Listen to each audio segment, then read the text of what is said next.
from the studios of UNO Television. This is the Omaha News Vote 2014, the midterm election, presented by the University of Nebraska at Omaha School of Communication on NET2 and the Knowledge Network.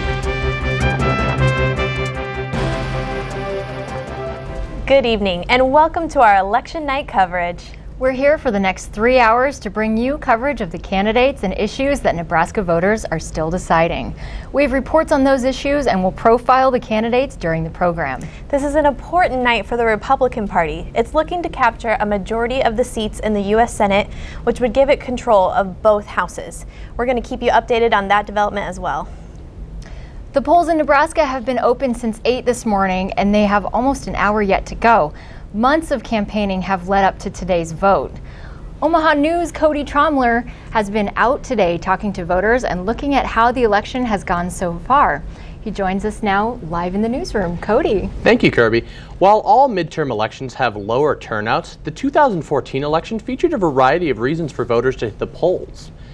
With the heated elections in Douglas County, they really expect some good turnout from all across Douglas County to have their vote counted. This election season, it appears as if voters have various reasons for voting. For voter James Dunn, it was a few close races.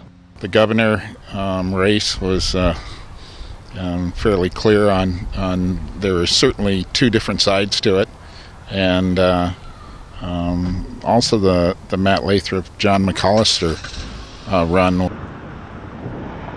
For other voters like Joseph Smith, it was about responsibility. It's kind of our duty as citizens to get out and vote and kind of follow and study the candidates for what we believe in. So, for Marcia Hofstetter, it was about having her voice heard. Positions that are heavily contested, and I think if my vote counts, I wanted it to. Regardless of the reasons for voting, the Douglas County Election Commission encourages all citizens to head to the polls. With all the heated elections this election season, the Douglas County Election Commission expects that the midterm will actually break the average of 46% voter turnout. Cody, what was turnout like for the OPS ballot measure? Well, Kirby, what's really interesting about that is when I had spoken with the Douglas County Election Commission previously, they had expected that the bond issue wouldn't bring voters in like some other issues do. However, when I was out making my rounds today, I found that the mood was quite the opposite. A lot of voters hit the polls with the bond issue as one of the first things in their mind. So it'll be really exciting to see what the turnouts are for that election. Well, we'll keep everybody updated. Thank you, Cody. Several news sources are reporting about 50 voters were given early ballots that didn't have a second page. That means they were unable to vote on the bond issue. Voters around the country face varying obstacles at the polls on this election day. In Alaska, some voters cast their ballot with a flashlight in hand after a major power outage, and in Maine, residents are still recovering from a winter storm that drew a state of emergency. Voting irregularities popped up around the country Tuesday. In Connecticut, several polling places didn't receive ballots in time for the 6 a.m. start of voting. Problems with voting machines were detected in Virginia, where machines were reported to switch electronic votes from Republican to Democrat, sparking a court order from U.S. Republican Scott Rigel to force the Virginia Beach voter registrar to switch to paper ballots. Rigel said in his 2 decades of being involved in politics, he'd never seen such a systematic failure of voting machines. Now, although 30% of Americans identified themselves as conservatives, 40% of voters in the election identified themselves as neither liberal nor conservative. 2/3 of voters think the country is on the wrong track, and only 22% believe the next generations of Americans will be better off. Not so good. And early polls are showing Charlie Crist, a supporter of the legalization of marijuana, neck and neck with GOP candidate current Governor Rick Scott. The Washington Post Reed Wilson said Democrats in Florida are secretly hoping that the medical marijuana issue on the ballot will bring out more Democratic voters. Our political expert tonight is Dr. Paul Landau from UNO's Political Science Department, who has helped with our election coverage for several years now. He's with reporter J.R. Cantor live in the newsroom. So Dr. Landau, obviously one of the most important things that's going on right now is the Senate race. The Republicans need to get 6 seats to have majority. What do you think the repercussions with this would be? Well, first of all, I think they're going to get it. Some of the early East Coast races have already closed, and looks like there's been 2 pickups for the Republicans already. I think that if it happens as it appears that it's going to, it will mean that the Republicans will control both the House and the Senate, although the White House will still be in the hands of the Democrats. Okay. And then now, obviously, if the Senate goes to the Republicans, that'll make it really tough for Supreme Court judges to be voted in, or to be appointed, I guess. What would the implications on that be then? Well, with President Obama having only 2 years left, it will be difficult to get much of anything done, including the Supreme Court nominees. So I would say we're in for a major league slugfest. It's not going to be pretty. Do you think that there will be a gridlock for the next 2 years if Republicans fill the 6 seats that they need? Sure, because there's been a gridlock for the last 6 years, with the Democrats in control of the Senate and the Republicans in control of the House. Just because the Republicans take control of the Senate doesn't mean they can get anything past the White House, because the president can veto whatever they do. So it's going to be just as difficult as it has been, probably even more so. Okay. And then what kind of complications would that mean for our country then? Well, it depends on how you look at it. Some people think that when you can't pass laws, it's a good thing, that we've got enough laws already. But others believe that Congress isn't doing anything, and this is going to likely make matters worse. Do you think the Republicans will get a supermajority, or just the majority? No, it doesn't look like they'll get a supermajority. It's not impossible, but it doesn't appear that way. But it seems now clear that they will get a majority. Okay. Do you think that would tie up the legislation then? The majority? Yes. Well, it'll mean that the Senate and the House will pass a lot of legislation, but the likelihood of the president signing it is not very good. Okay. What do you think the president would think then if majority was Republican? He would think that he wished it was Democratic. So, other than that, go for it. Do you think that with everything happening how it's been, our country could see obviously some turmoil a little bit, almost in a way? Yeah, I mean, people will argue it both directions. They'll say that it's good with the Congress being held by both parties because it'll mean legislation won't be bottled up like it has been over the last 6 years. But when the president is of the opposite party and can veto any legislation that passes, it's going to be just as difficult to get anything actually into law. Additionally, as you pointed out, the nomination process is going to come to a complete standstill. The Republicans will take the position that with only 2 years left of the Obama administration, they're going to just sit tight, hold everything up, and wait to see if they can elect a Republican president in 2 years and get what they want. Okay. Other than the Supreme Court judges, what other areas would be affected if it was solely Republicans in the Senate? Well, I think any confirmation that is attempted by the White House, a cabinet position, a judge, not just the Supreme Court, but district court judges and appellate court judges, would all be hung up. It would the Republicans would see it in their best interest to hang up the judicial nominations and to try to stop cabinet nominations, because they would think that it would make it more difficult for President Obama to govern, thereby giving the Republicans a better chance to elect a president in 2 years. Okay.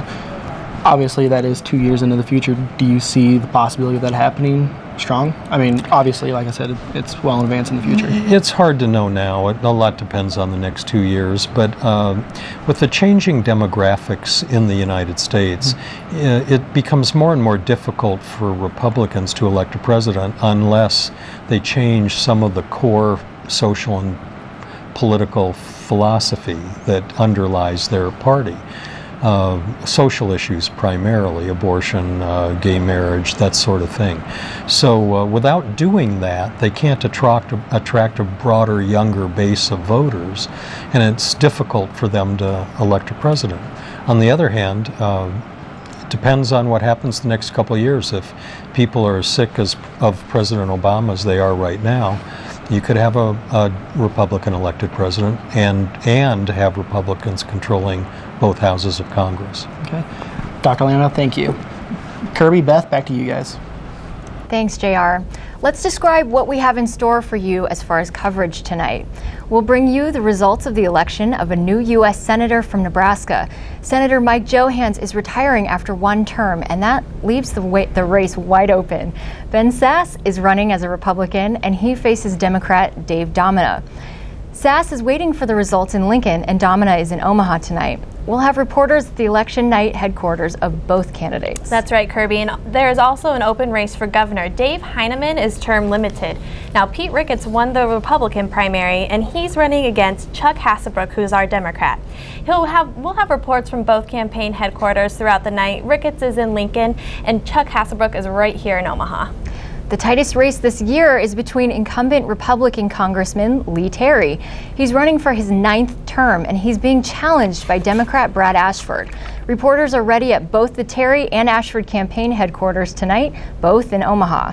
We're also keeping track of several ballot issues. Nebraskans were asked today whether the minimum wage should be raised from $7.25 an hour. The measure, which reached the ballot by petition, would raise the wage to $8 an hour on January 1st, 2015, and to $9 an hour on January 1st, 2016.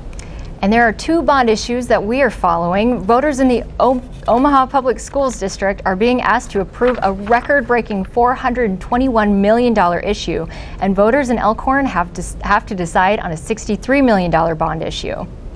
As we mentioned, one of the items that we're keeping tabs on is the makeup of the U.S. Senate. The polls in a few eastern states are already closed, and Omaha News reporter Kristen Rogers is up in the newsroom with early results. Kristen. Thanks, Beth. There are currently 36 seats up for election in the Senate. 21 are Democratic and 15 are Republican right now, but Republicans have the chance to take back the Senate tonight. They just need 6 seats to take control. Democrat candidate Allison Grimes in Kentucky refused earlier in debates to not comment on whether or not she voted for President Obama in 2012, which might actually have hurt her tonight because CNN is already reporting that Republican Mitch McConnell is the winner of Kentucky, which was supposed to be a really close race, and that is by 55% to 42% against Grimes.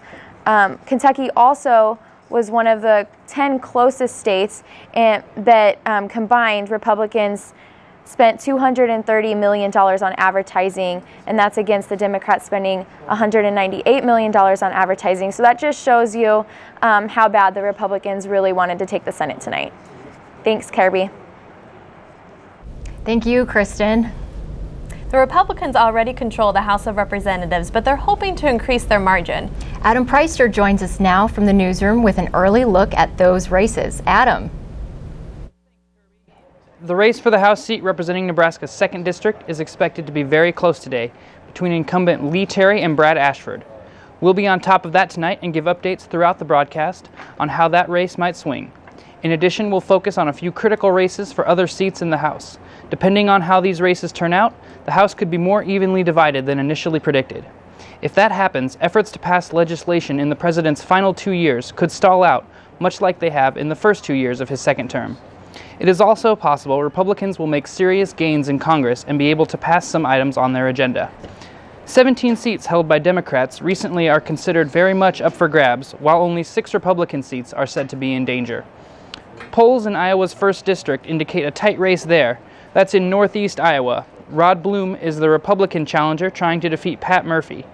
And in recent years, this has been a Democrat-leaning district, but Bruce Braley, the Democrat who held the seat most recently, is running for Senate this election, so the seat appears vulnerable to a possible Republican takeover.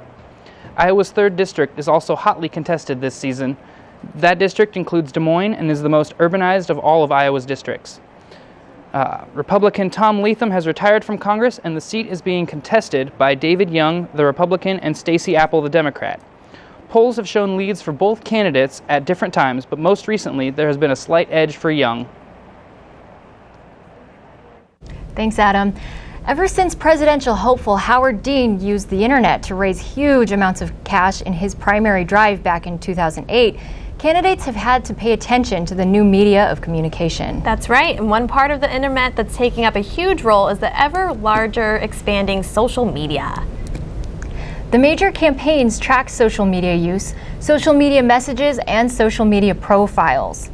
UNO's new social media lab has also been tracking social media this election season. Dr. Adam Tima joins us from the lab in the Community Engagement Center on the UNO campus. Thank you for joining us, Dr. Tima. My pleasure. So how much of a role in social media playing in these races? Surprisingly, it's almost become ubiquitous. It seems as though starting with 2008, when Obama was using social media and everyone was like, what is this social media thing? And that was a major area for him as far as his grassroots are concerned. Fast forward to 2012, it was important, but not as important. And now in 2014, it's literally become what I would call ubiquitous, where if you don't have social media as part of your campaign strategy, it's going to hurt you because everyone else is doing it. So as opposed to being the exception, it really is becoming the rule. So everyone in Nebraska is participating in social media. Is there any candidate who stands out in their social media use? I was looking through the different Facebook accounts and profiles and Twitter accounts and profiles. If they had Instagram, I was looking at those. And really we're seeing that they're all doing essentially the same thing with them. And I'd probably give that over the fact that I would guess that each of the candidates has a pretty strong social media manager or coordinator. And what they're doing is basically making sure that there is X amount of impressions per day and then per hour, and then what kind of message are you putting out, what kind of pictures are you putting out, are you saying hi to the right people, are you retweeting the right stuff? So it really becomes a management tool at this point. So I really didn't see a difference in any of the candidates as far as who was putting out what. I would say in Omaha or Douglas County, I think we're seeing more of a use of social media than I would say in some of the outstate areas, simply because I think because we have the population saturation here and the people that they are shooting to try and get the vote from, they're going to be more tied to social media because the younger demographic or the social media demographic, they're the ones that are going to be the new votes versus kind of the standard votes that you would expect during a primary or during an off presidential election. So, Dr. Tima, does the number of followers or likes on Facebook really show how well a politician is doing in the polls? I think it shows how well to an extent. At the same time, again, because it's become kind of the norm versus the exception, it's going to be one more measure that campaign managers can use, and particularly social media campaign managers can use, to make sure the message is getting out the right way.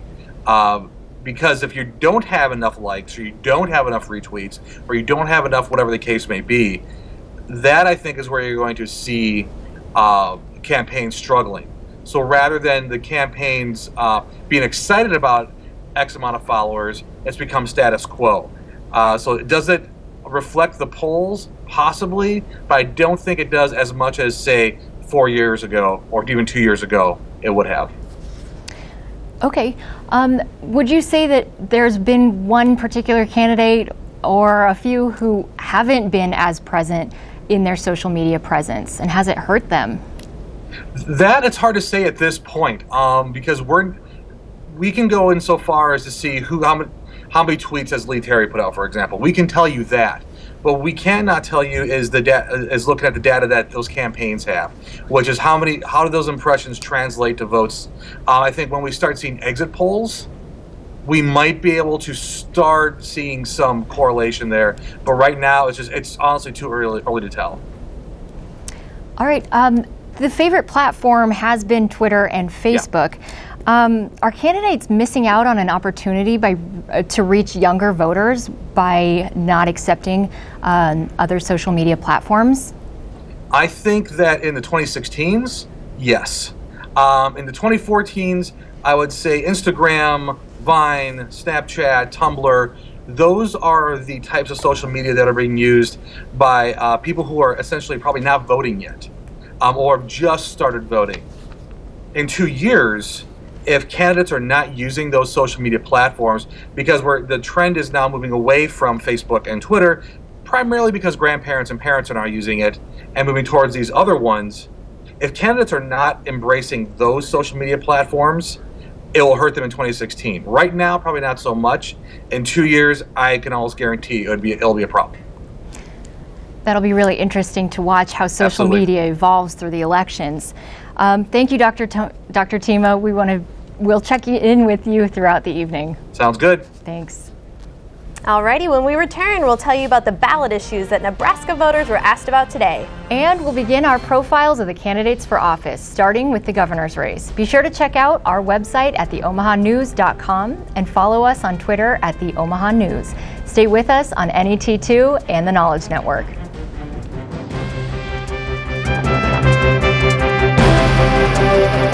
You've always known you were a leader, someone who works hard to achieve your goals.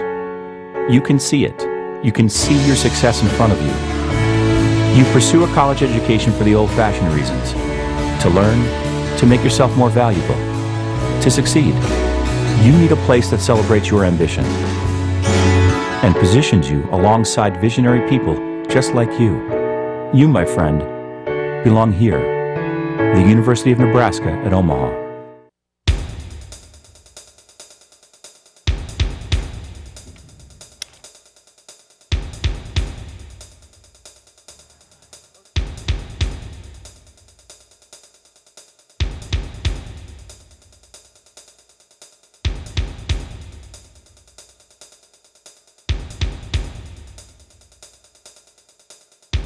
Watch the Omaha News Wednesdays at 4 p.m. on the Knowledge Network.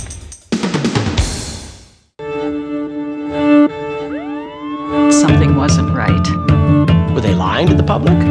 There was a bigger story here than just a plane crash. It's become the symbol of everything that's wrong with the industry. My kid got 6 vaccines in one day and he regressed. Not only are those children who aren't vaccinated at risk, but those who can't be vaccinated are at risk. Nobody really knew what was going on. What was it in this market that had to be hidden? I spent millions of dollars in cash bribing government officials. People in power do not like the investigation to come too close to them. You never hear these stories.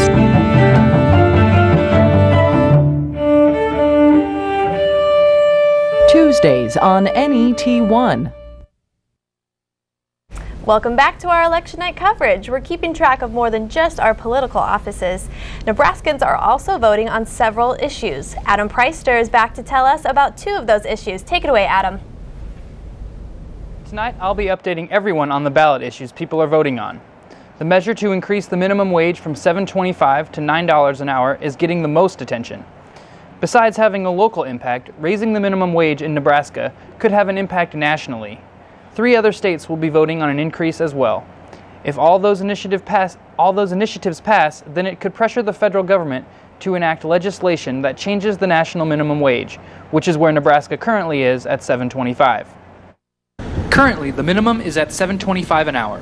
The raise is for $9 an hour and will increase incrementally in the next 2 years. The people that work minimum wage jobs in industries like fast food and retail are varied. Some of them are teenagers just trying to earn a little spending money for the movies and gas. But some minimum wage workers are trying to support a family. Under the current standards, supporting a family with a minimum wage job becomes very difficult. Omaha City Council member Ben Gray quickly pointed out his accomplishments a few weeks ago when criticized about his job. Walmart is not nothing.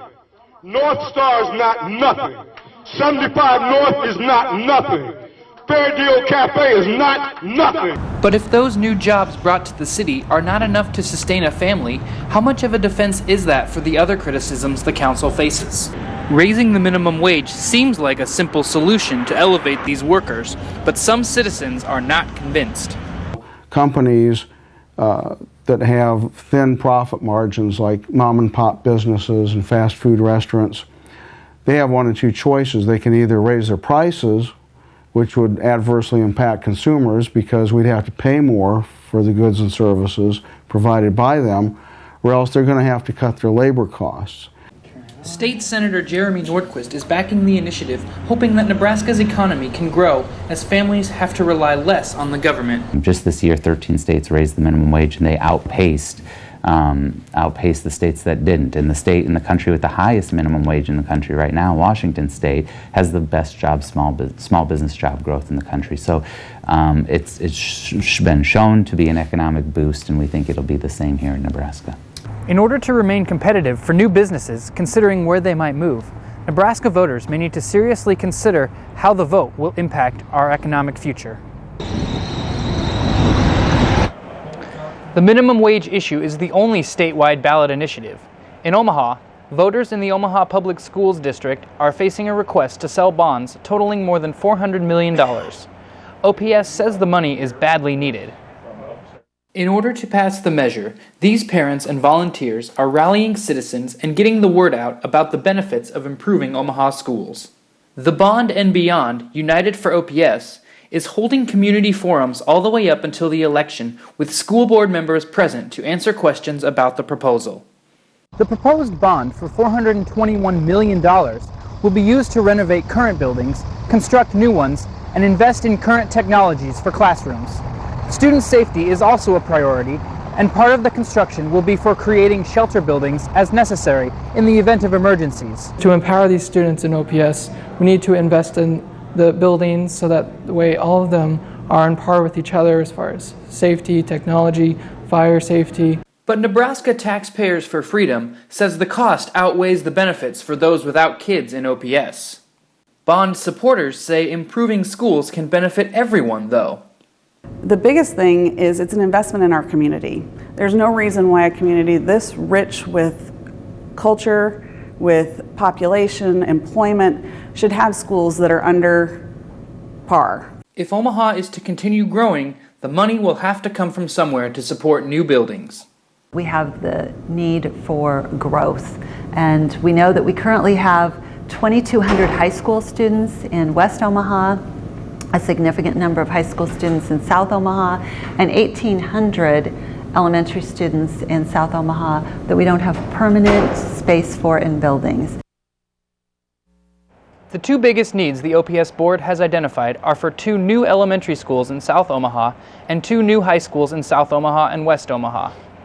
Upgrading technology is also a critical need that's been identified. Beth, back to you. Thank you, Adam. There's a wide open race for Nebraska governor for the first time in 18 years. Both candidates survived tough primary battles earlier this year. Pete Ricketts emerged as the Republican candidate and Chuck Hasselbrook won the Democratic nomination. We want to profile both candidates, but unfortunately we have only one. We reached out to the Ricketts campaign repeatedly to talk to Ricketts himself, or at the very least some campaign representatives. The campaign did not respond to our requests and we're left without that story. Ryan Matheny, however, is at the Chuck Hasselbrook campaign headquarters, and he joins us live with his profile of the Democratic candidate. Thank you, Beth and Kirby. It's no secret that Nebraska will be faced with some big issues in the next 4 years. From the Keystone XL pipeline to prison reform, Chuck Hasselbrook believes he can be the one to lead Nebraska into the future.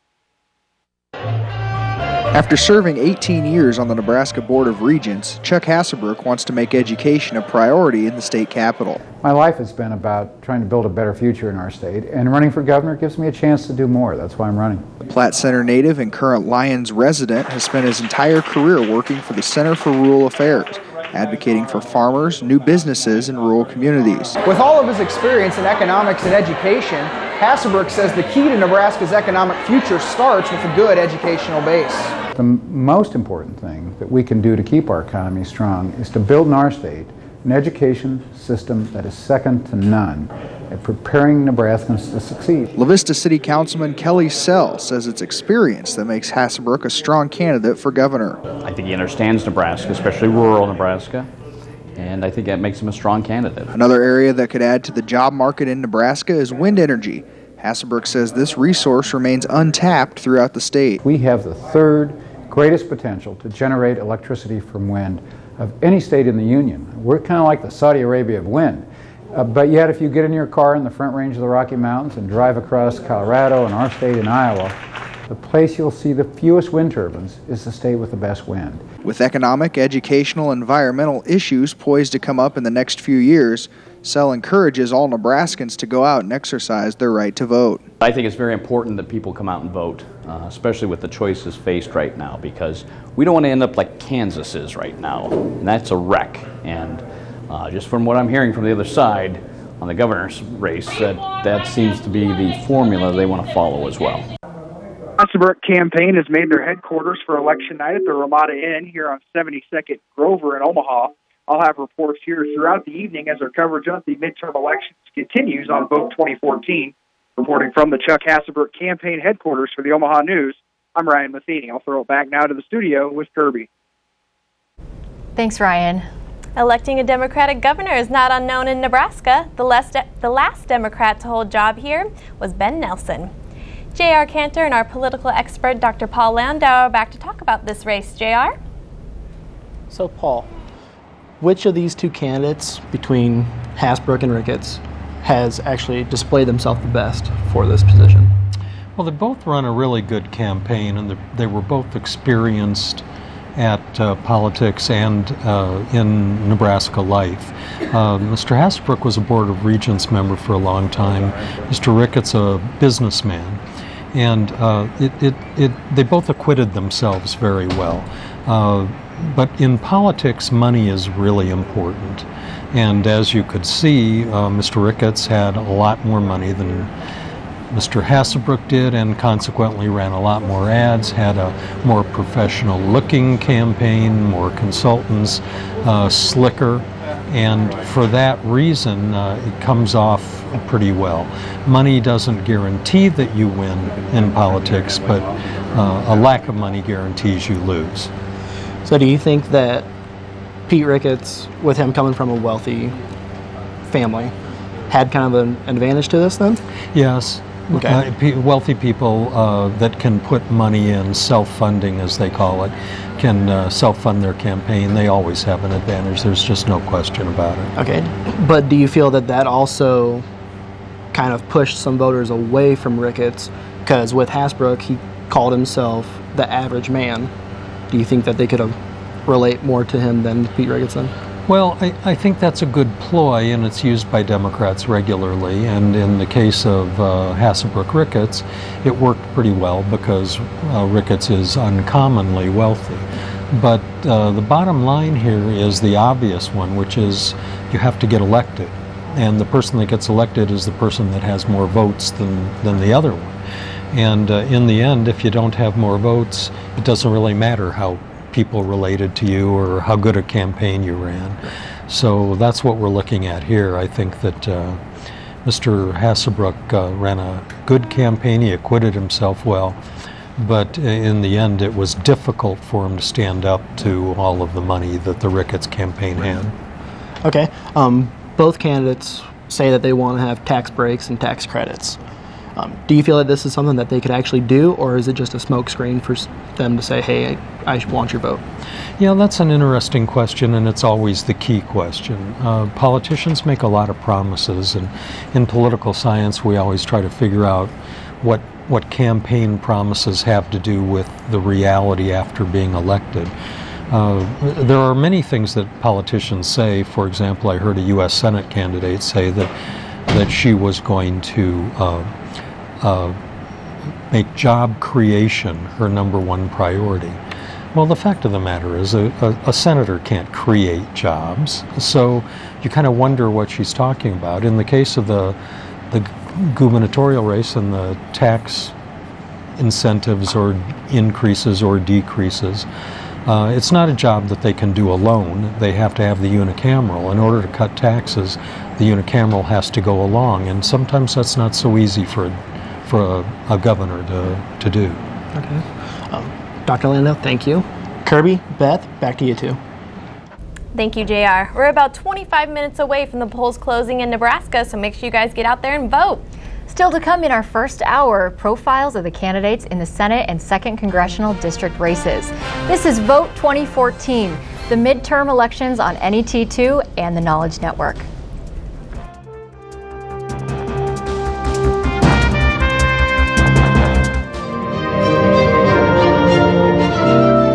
first broadcast was to be at 4 o'clock on Sunday afternoon. We'd pre-taped it. And they pushed the switch and nothing happened. That certainly was an interesting experience with me. I mean, I'd spent 2 years essentially getting this station ready, and we had everything prepared to go, and then we flipped the switch and heard silence. Somehow the line had got wired through a light switch. Mm-hmm. And a guy out there went off shift at 4 o'clock at the exact moment we were to go on. He pushed the switch and we went off the air before we went on. The engineer went back to this little room, turned the lights on. And I said, well, everything's fine here, everything seems to be working. So, okay, well, we've got a signal now. So the guy thinks, well, I'll go home. He goes home, turns the light switch off, then KVNO goes off the air again. We were supposed to sign on at 4, and I think it must have been about 5:30 when we finally got the thing on the air. That was certainly an experience I'll never forget. Good afternoon. KVNO, the voice of the University of Nebraska at Omaha, now begins its regular broadcast schedule. Welcome to Fine Arts Radio for Greater Omaha, KVNO. NET Television expands your mind, enlightens your mind, inspires your mind, educates your mind, entertains your mind. NET Television opens up new worlds to you. Explore, travel, learn, discuss, debate. NET Television keeps you informed. Music, theater, dance, art, news. NET Television awakens your dreams, seeks to serve, strengthens our communities. We are Nebraskans. We are NET Television, Nebraska's PBS station. This is the Omaha News Vote 2014, the midterm election, on NET2 and the Knowledge Network. Welcome back to our coverage. We're looking at who's going to control the Senate after this election. Kristen Rogers is in the newsroom with the latest update. Thanks, Kirby. Right now, for the close elections that I'm paying attention to, we just have the numbers for Kentucky. As CNN said, Mitch McConnell seems to be the winner of that race. They have 57% of the votes counted already, and Republicans are winning 55% to 42% right now. I am paying attention to the other races that weren't expected to be so close, and as it seems, Oklahoma, Alabama, and Tennessee, among some other southern states, seem to be going Republican, while New Jersey and Massachusetts both seem to be going Democrat. But those votes are still coming in. And among other close races we're watching, one interesting point is that Georgia and Louisiana both could go into runoff elections if their votes don't come in to over 50%. If that happens, Louisiana's runoff election won't be until December 6th, and Georgia's won't be until January 6th of 2015. So that's something that could really affect this election tonight, especially since they're both close races, and the Republicans do only need those 6 seats to take over the Senate. Thanks, Kirby. Thank you, Kristen. Political scientists know that most elections hinge on local or domestic issues. There have been a lot of those across the country this year, but with the rise of the Islamic State in the Middle East and Russia's annexation of Crimea, global issues have played a major role. Joining us to talk about that is UNO history professor Dr. Moshe Gershevich. Thank you for being here, Dr. Gershevich. Thank you for having me here. Now, international issues have come to play key roles in several campaigns across the country. Why do you think the rise of ISIS and concerns with Ebola have become a prime concern among voters? Well, I think the main reason for the fact that international affairs have become an issue has to do with the fact that part of the Republican strategy, which seems to be working, has been to make it a referendum on the performance of President Obama. And given the fact that American foreign policy in general, in the Middle East in particular, seems to have been inconsistent over the last few years, this has allowed several candidates, such as, for example, Scott Brown in New Hampshire, to target their Democratic opponents and present them as followers of the president's foreign policy, which doesn't seem to be very popular at this stage. Well, immigration in the United States is also a national issue on a lot of people's minds tonight for this election. How might this impact tonight's results, and as we begin the race for the 2016 presidential election, what kind of impact are we going to see there? Well, it seems as if the president, again, wobbled a little bit on that matter when he promised to act decisively this summer and decided eventually to postpone it or change things. And it seems likely that after the election, assuming indeed that Congress goes completely in the control of the Republicans, the president's option may be somewhat more limited on the question of immigration, although during especially the lame duck session, he may have a little more wiggle room to be able to move in a direction that many of his supporters, especially those of Hispanic origin, are expecting him to do.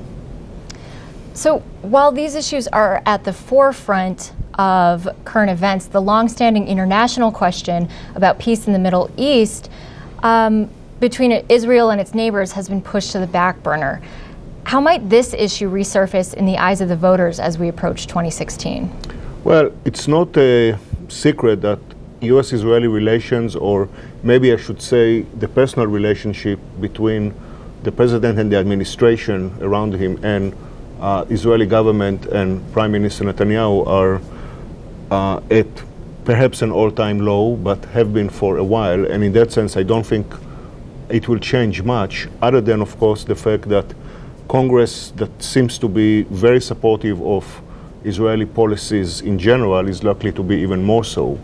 I would like, though, to take the opportunity here to maybe point to another issue which is only indirectly affecting Israel or the Palestinians, but this is the very sensitive ongoing negotiations with Iran on the question of nuclear deal that would prevent Iran from gaining access to a nuclear bomb. There is actually a deadline at the end of November, and there has been over the last few months growing attempt by members of Congress to impose tougher sanctions on Iran, which the White House has been able to pretty much deflect with the expectation for a deal. I suspect that with a stronger Congress controlled by Republicans, we are likely to see more of those calls to imposing tougher sanctions, which may complicate things for the president and the administration, especially if that deadline of November 24th is not met and there is a need for extension. So I think that this is one area to look at some important changes because of the results expected tonight. Definitely. Really quickly, do you feel that national issues are taking more precedence over international issues? Well, that's the general state of affairs. Most Americans typically tend to tune less to international affairs than to issues that affect them personally much more, especially their economic well-being and certain social issues that tend to get much more attention. As you mentioned earlier, some issues like the situation in the Middle East, ISIS, as well as the Ebola crisis, have changed it a little bit, but that's the exception rather than the norm. I see. Thank you very much for joining us, Dr. Gershowitz. We appreciate your time. Thank you. Nebraska has not really been on the Republicans' radar screen this election. That's right, Kirby. The Senate seat has been vacated by a Republican, and the Democrats hope to replace Mike Johans with one of their own party. But many see Nebraska as a safe state for the GOP. The man who's trying to keep it safe? Ben Sasse. Our Blake Higginbotham has been covering the candidate and joins us live from the Sasse election headquarters in Lincoln. Blake.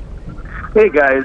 Yeah, the thing about Ben Sasse and his campaign this fall is that he has the support of the largest organized group who supports a candidate in the state of Nebraska, and that is the Students for Sasse group out of the University of Nebraska-Lincoln. And you can tell that Ben's work ethic and enthusiasm have really reflected not only on the youth in Lincoln, per se, but all over across the state where he was campaigning. Students for Sasse was responsible for setting up several events as well as on campus, and they also made several phone calls for Ben's campaign, but most notably, the way that they promoted Ben's 93-county tour across the state. The Sass campaign visited all 93 counties in the state of Nebraska recently on their 93 Days, 93 Big Ideas tour. The Ben Sass campaign has been all about reaching out to Nebraskans, and it's directly impacted the youth. You can see that just because of how youthful Ben is, how energetic he is. Quinn Roberts, Director of Student Outreach, says that Ben has the support of the largest organization that supports a candidate in the state of Nebraska. The self-run student organization from the University of Nebraska-Lincoln's work has gone a long way to spark the campaign, especially among young people. And that really resonates with the students. So it really is amazing, just this massive, kind of mass youth-based campaign that has sprung up in support of Ben's candidacy. Campaign manager Tyler Grassmeyer says he has not seen this type of support from young people, no matter what party. So we really energize new people to get involved in politics and to be part of what Ben is for, which is a Republican Party that is for people, not just against other things.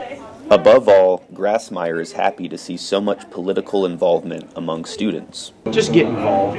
It doesn't matter if you're supporting Ben, if you're supporting one of our opponents. Get involved. For the Omaha News, I'm Blake Higginbotham. Dave is a lawyer, he's a veteran, he's a community banker and small business owner who's running for the U.S. Senate. Dave Domina is a Nebraska lawyer and a 2014 candidate of the United States Senate. Dave has planted his life in Nebraska and became a candidate for Senate in January 2014. With Election Day right around the corner, Dave is interested in giving clarity to Nebraska voters. What I want to do is to spend as much time as I can offering Nebraskans the opportunity to ask me questions. That's much more important to me than telling them what's on my mind.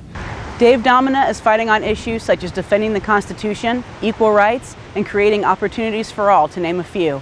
But among these hot issues, what's first on his list? We have to address campaign finance reform. It is the core problem at resolving almost every other issue. Once you move beyond that, then clearly requiring that every person and company contribute fairly to the tax revenues of the United States instead of the loophole system that we have now has to be a priority, and I think that means that somebody has to actually physically write a new tax code. The day to vote is November 4th, and Dave Domina wants to spread this simple message to his voters. You know, I'm old, but I'm smart, and I'm open-minded, and I really genuinely care. Now, Domina's candidacy lays before Nebraska voters some major issues, including the need to make Nebraska's case for focused, reasonable decisions, not partisan division, to move the nation's issues to a centrist solution, and to meet Nebraska's needs by doing so. A tax system he believes has become so fundamentally unfair that it is damaging the economy and job creation. Domina will be fighting for these issues and more for the Nebraska people tonight. Reporting live from Domina's campaign, I'm Melissa Ring. Back to you, Beth and Kirby. Thank you, Melissa. The Nebraska Senate race appears to be one that the Republicans don't seem too concerned about. From the beginning, Dave Domina has been the underdog, and Ben Sass has taken advantage of that by avoiding a lot of debates and a lot of appearances. Our political expert, Paul Landau, is back with reporter J.R. Cantor. J.R.? Thanks, Beth. So, Dr. Landau, as Beth just mentioned, Ben Sass decided not to do a lot of public debates. And obviously that was because of Dave Domina being such an underdog. Do you think this was a good choice by him? Well, it's a strategy that's used by candidates that are in the lead, but it's kind of a disservice to the voting public, don't you think? I mean, refusing to do debates, refusing to make public appearances just because you're ahead doesn't really tell much about the candidate or where that candidate stands. It's unfair, and frankly, it doesn't reflect very well on Mr. Sass. On the other hand, his advisors are telling him, lay low, don't do much now because you're going to win, and the only thing you can do is make a mistake, and we don't want to make any mistakes. So that's the way it goes sometimes. Okay, so one of the biggest issues for these two candidates is the KXL pipeline. Which one do you think has put forth his best effort to show the support for his reasoning? Well, they've both used it as an issue to some extent. Domina more so because he's the lawyer that represents the pipeline opponents. But, you know, in the end, the issue doesn't seem to really impact Nebraska elections very much. And most of the polling, both in Omaha and statewide, continues to show that there's fairly widespread support to build the pipeline. So in other words, the opponents of the pipeline are a minority. Right. That does not bode well for Mr. Domina, who's taken a strong position against the pipeline. Okay. And then with the pipeline, they did mention that there would be about 3 million jobs created from this.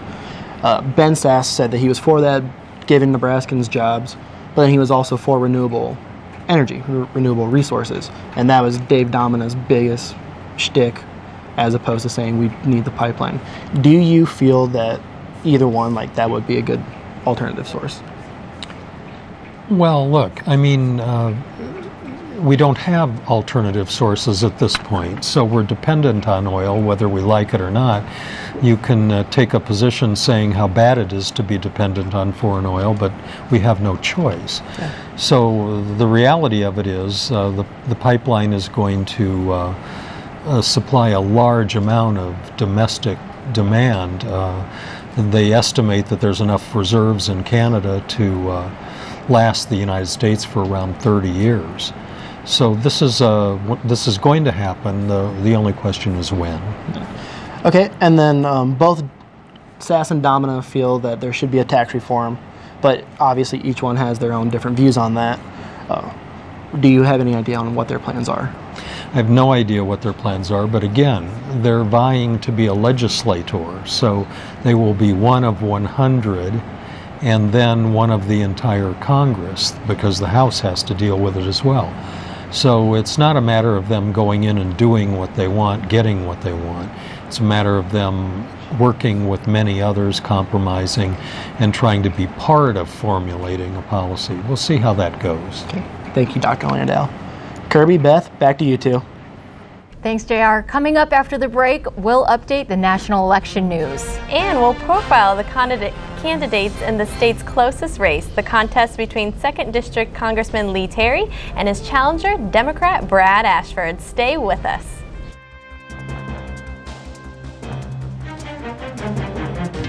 The University of Nebraska at Omaha is a place for tomorrow's leaders. A place where individuals converge on a path to success, getting the attention and direction they need as they begin their career. It's where students take pride in serving Omaha, a city we've invested in for more than 100 years. UNO is a place where greatness begins. The University of Nebraska at Omaha. UNO TV invites you to take a journey around the world, to lush jungles with endangered species, to exotic lands and different cultures, to lost cities beneath the sands. Travel through time to see ancient secrets on the other side of the world, the growth of the American West, or the start of Nebraska's largest city. Or just explore our state, find out about Nebraska in World War II, learn how Omaha has grown since. Discover the effort to renovate its green spaces, the history of one of its most impressive buildings, or look at its internationally recognized university. For over 20 years, UNO TV has produced award-winning documentaries that explore, educate, and enlighten. To find out more, call 402-554-2516 or visit unotv.unomaha.edu. PBS is the place you should go first.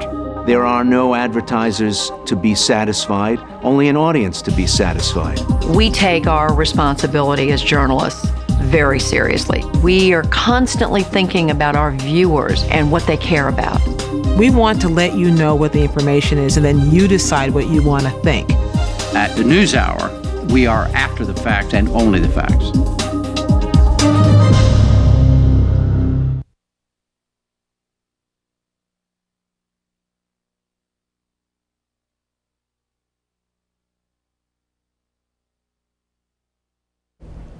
Welcome back. The Republican and Democratic congressional committees have poured money into Nebraska this election season. But it hasn't really gone to the state's 1st or 3rd districts. The focus has really been here in Omaha on the 2nd district. Now, Lee Terry has faced tough races in the past 2 elections, but his opponent this year really may have made this strongest challenge yet. Omaha News reporters Mike Lucas and Thomas Clark have been following the 2 candidates, and we start with Michael Lucas at Lee Terry's election night headquarters. Mike. Thanks, Kirby. Most of Lee Terry's district is Douglas County, and Douglas County has a high percentage of Democratic voters. It makes for a tough re-election fight. Terry is a Republican candidate for the House of Representatives seat and is the only incumbent in this year's Nebraska election. Hey, my name is Ian, and I'm calling on behalf of Republican Lee Terry. Lee's fighting President Obama and Nancy Pelosi's liberal agenda. Can Lee Terry count on your support in the upcoming election on November 4th? Fighting tooth and nail for every vote he can muster, Republican candidate Lee Terry is persuading voters by using the technique known as being honest with people about what I stand for, and I think getting out and talking to them about how we secure the future of our great country. So what exactly does Terry stand for? Over his past few terms, he has been one of the most bipartisan congressmen in the entire nation pushing forward a tax reform. And his goal for this term? He's putting a large emphasis on the Keystone Pipeline. First of all, I'm going to probably refile my energy bills in the Keystone Pipeline. I think there's 2,000 jobs right here out of Omaha that workers will go work on that pipeline.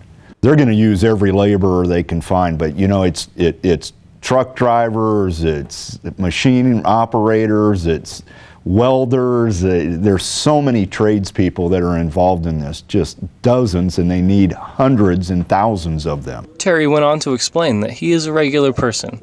He uses the internet, he uses social media, just like everyone else. My communication director doesn't like me going rogue, but I probably am the one that authors a good third of the tweets, that I just sit there in committee and tweet what's going on. All jokes aside, Terry knows that it has been and will continue to be a tough race.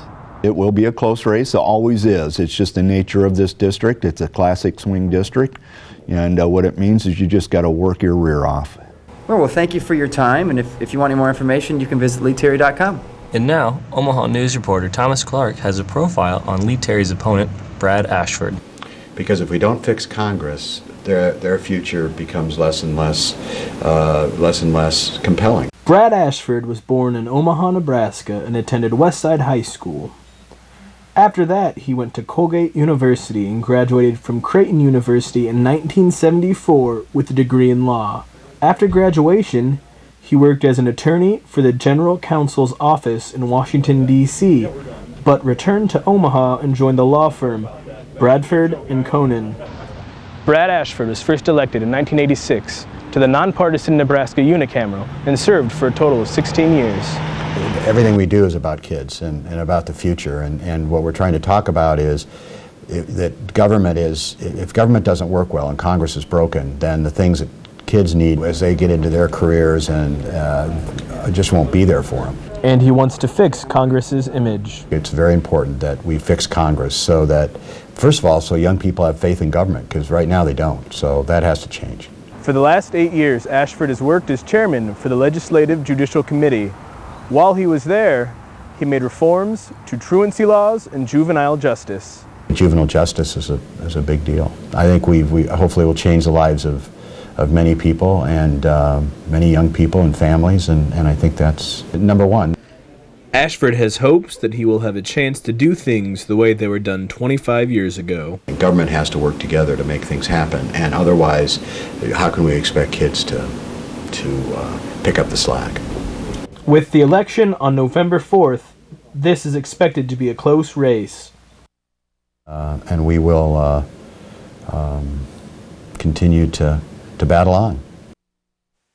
Thomas Clark here at the Ramada Inn, and here's a quick rundown of Ashford's stance on some key issues.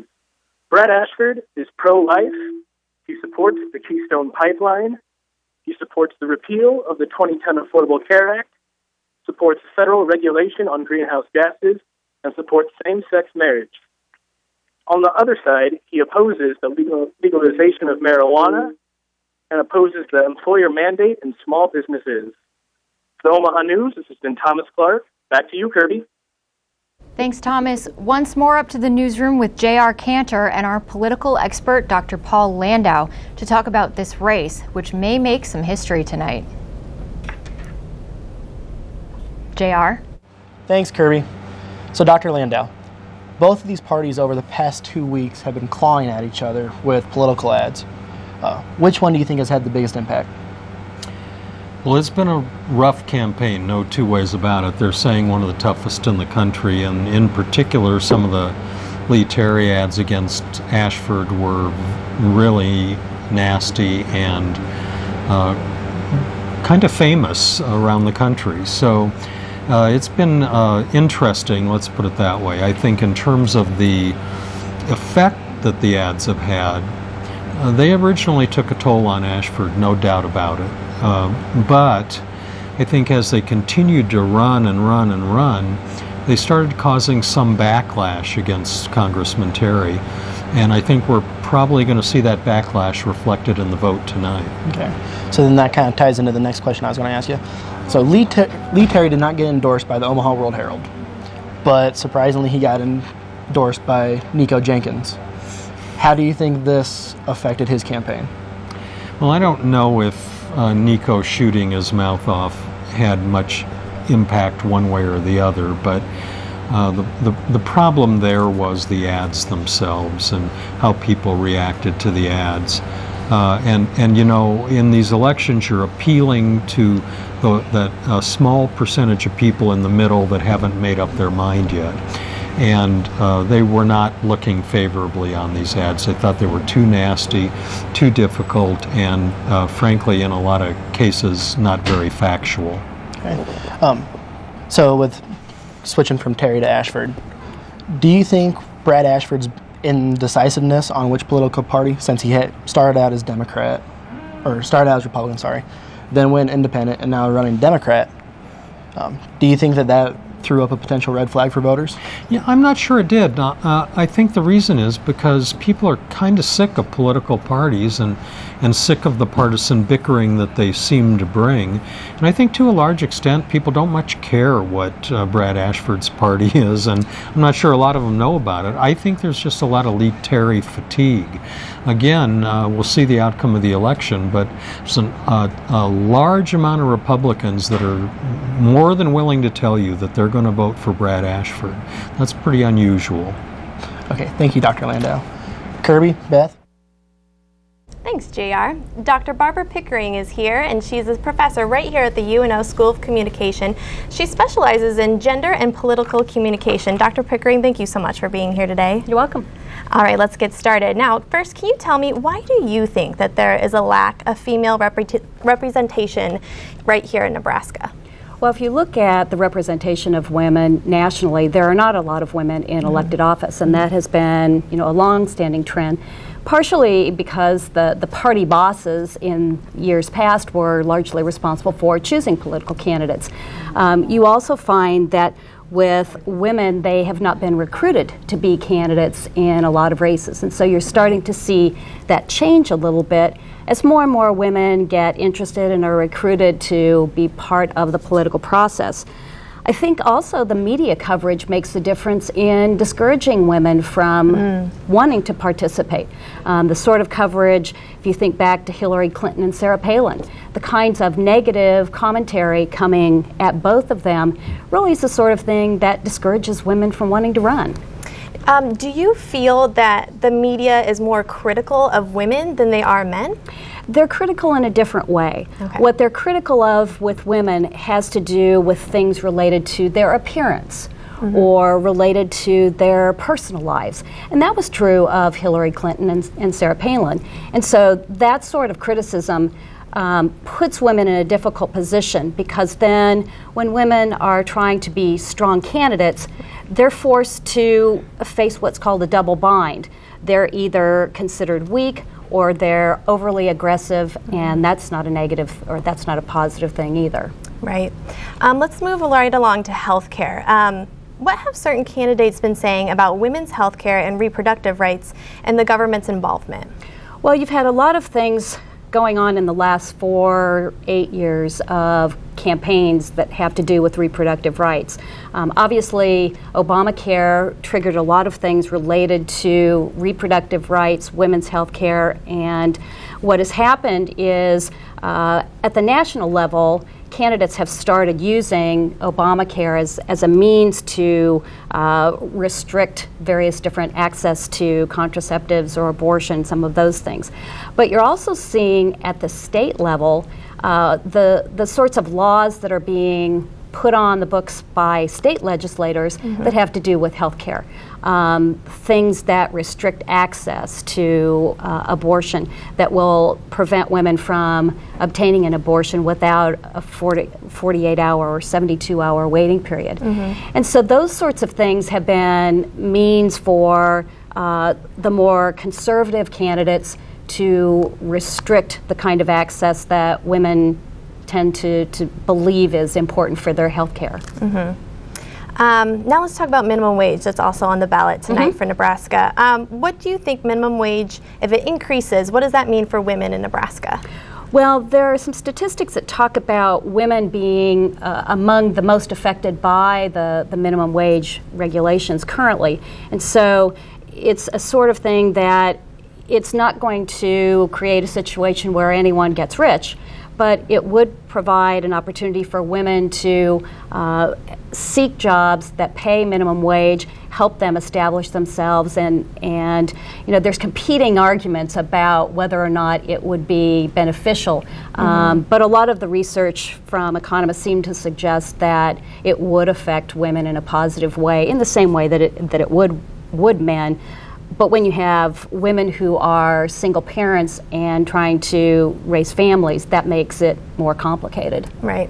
You know, we got about a minute left, so I wonder if in that minute, do you think you can sum up the Equal Paycheck Act for me? Well, when you talk about the legislation that had to do with what's called the Lilly Ledbetter legislation, the Republicans and Democrats at the Senate level have been battling over this. It is an issue that has to do with women's rights as far as equal pay is concerned. And it's a sort of thing that kind of gets at the heart of this minimum wage discussion, because women are seeking the means to be able to earn the same amount of income as do men. You know, Dr. Pickering, thank you so much for being with us here tonight. You're welcome. Kirby, back over to you. The polls have closed all across the state in Nebraska. When we come back, we'll have the first numbers from Nebraska voters. And we'll take you out to the election night headquarters of all the candidates to get a feel for the mood there. Stay with us.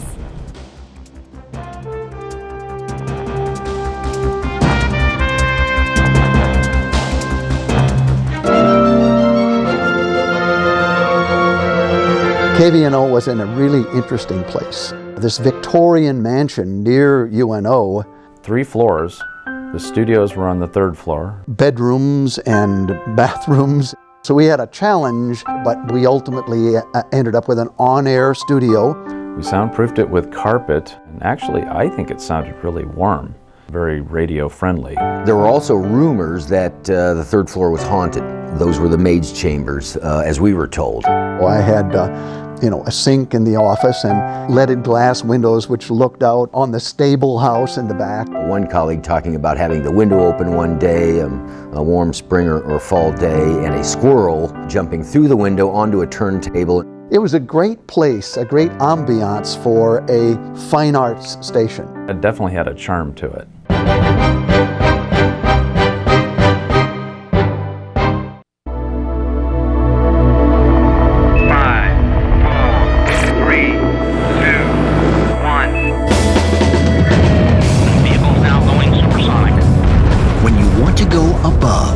Something new or reach beyond. Oh my gosh, it's fantastic. When you want to peer inside, there's something wrong here. This isn't normal. It would seem almost impossible or push the limit. Large tornado! It's humongous! You need to get out now! When you want to dive deep. These divers are like astronauts. Our human nature is to push into places that we don't know about. Or go to the edge. There are other worlds out there. We don't know exactly what we're going to find. The when you want to find new frontiers. I was truly astonished. You just don't ever know. Nova.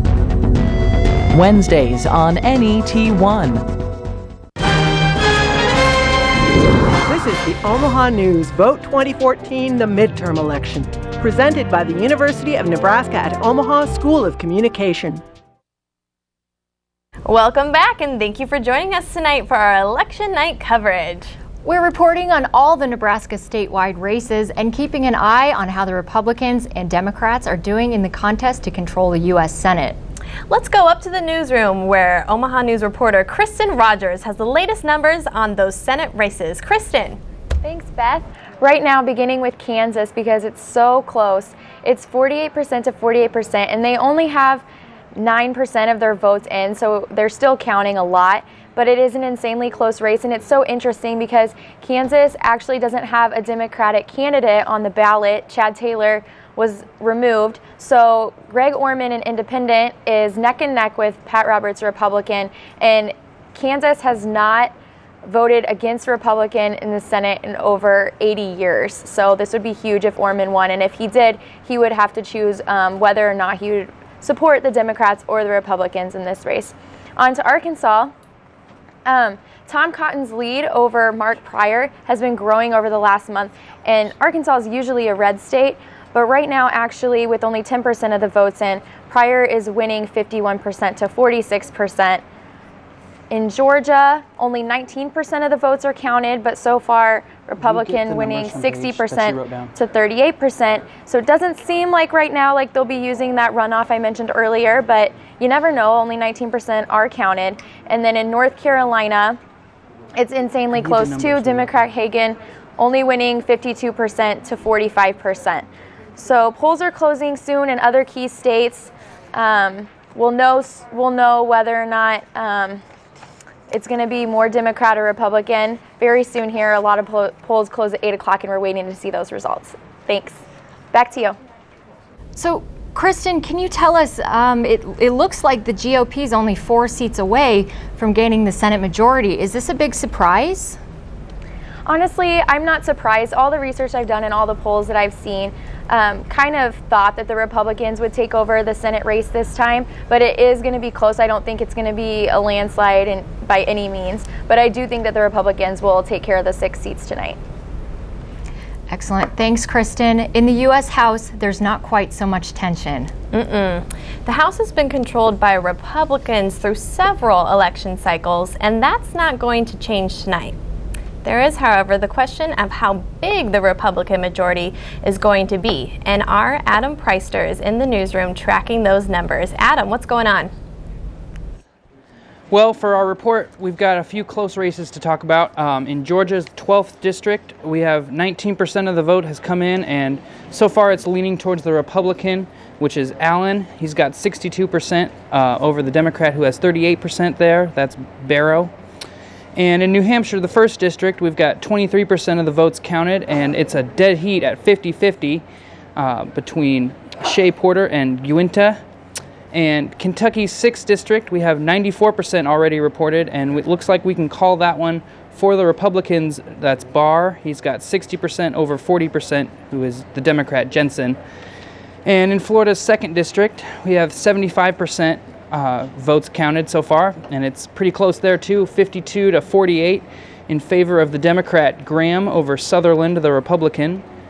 And then finally, North Carolina's 2nd district, 24% of the votes counted there, and it's 51% to 49% there. Aiken, the Democrat, over Elmers, the Republican. Back to you, Beth. Thank you, Adam. We have the first returns from Douglas County and from the rest of the state in the race for Nebraska governor between Republican Pete Ricketts and Democrat Chuck Hasselbrook. Nebraska figures into the nation-side formula for which party will control the Senate. Republican Mike Johans is retiring, leaving the race wide open. We'll get back as soon as we have those numbers. Now let's talk a little bit about Pete Ricketts and his stance. Ricketts is ultra-conservative, I would say, and he's running for this governor's race as a Republican. And some things you might want to know about Ricketts is that immigration, let's talk about that. Now, with immigration, Ricketts is not really supportive in a pathway to citizenship. He wants to enforce stronger punishments for those who hire immigrants for the employers that do hire them.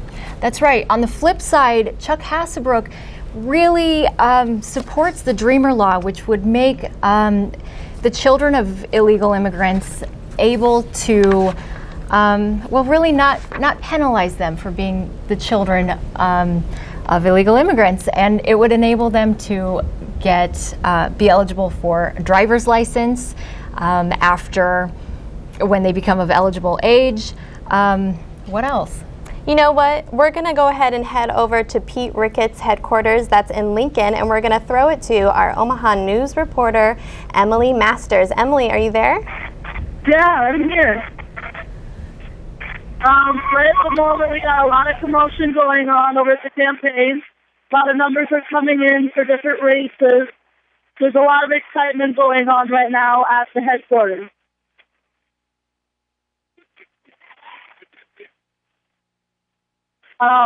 There's a lot of people here. A lot of people. You see Pete Ricketts has been around a lot, talking to people, shaking hands, taking some interviews. We got a lot of people here at the headquarters that are very excited. The last time I checked the race, it was at a 55% in Ricketts' favor. And a lot of people here are very excited about it. You can hear it in the room, a lot of electricity. Everyone's very excited for what's going on right now. Awesome, Emily. It sounds very exciting down there in Lincoln. On the flip side, we're going to head on over to the headquarters of Democratic candidate for governor Chuck Hasselbrook. That's with Ryan Matheny. Ryan, are you there? Yes, I am, and thank you. The Hasselbrook campaign is actually sharing their headquarters tonight with the Democratic candidate for the 2nd Congressional District, Brad Ashford. And while Ashford has been here through most of the night, Hasselbrook has taken an appearance here in Omaha. Hasselbrook and his running mate, Jane Raybould, have had a busy day. They've been flying around the state participating in get-out-the-vote activities, trying to fulfill their campaign promise of connecting with the average citizen. Currently, their two are en route to Omaha from their last campaign stop in Lincoln. We're being told they are not expected to make their first appearance in Omaha until around 10 p.m. tonight.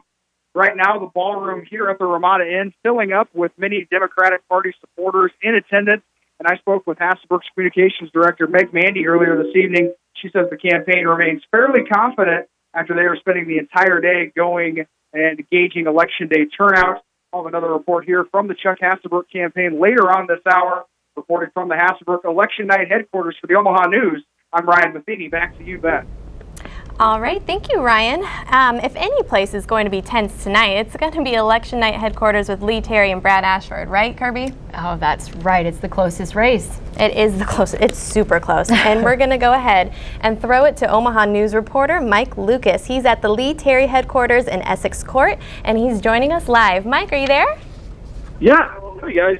I'm here at Lee Terry's campaign over at Essex Court. And with me, I actually have Lee Terry's campaign manager, Ken Grisham. Not Kent. It's been a very close race. Is there anything different you guys would have done at this point?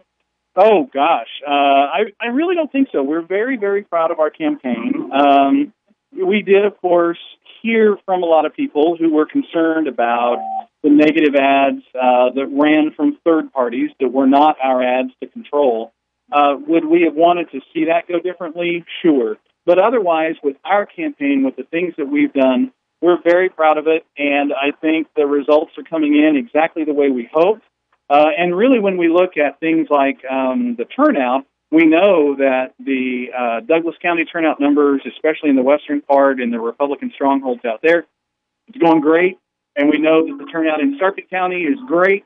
So we have no reason to suspect that anything except great things are going to happen tonight. What's your confidence level? Confidence level is high. Very high. Cool. Thank you very much. All right, thanks. Thanks, guys. This is Mike Lucas for the Omaha News. Back to you. Thanks, Mike. Now, it should be noted that this is by far the closest race. Before polls opened tonight, Ashford was just edging Lee Terry. And this is a really big deal. This race has garnered national attention, and it's because it doesn't happen very often that a candidate has to sweat so much in order to retain a 9th term incumbency. Thomas Clark is reporting tonight from the Brad Ashford election. He joins us now with an update. Thomas. The election, thanks, Kirby. The election is going great. The atmosphere here is bumping, playing the classic vinyl records. And I'm going to give some quick information about Brad Ashford's political career. In 2007, Brad helped pass LB 367, which resulted in the largest tax cut in Nebraska history. And he also supports LB 1085, which addresses equal pay to help reduce the discrimination in families living in low poverty. Brad Ashford also supports paycheck fairness and also is in favor of raising minimum wage. He is also pro-small businesses. As I said earlier, he opposes employer mandate and Obamacare, and Brad Ashford feels there's no need to place extra regulations on the small business owners. Less regulations helps the businesses succeed. Back to you, Kirby.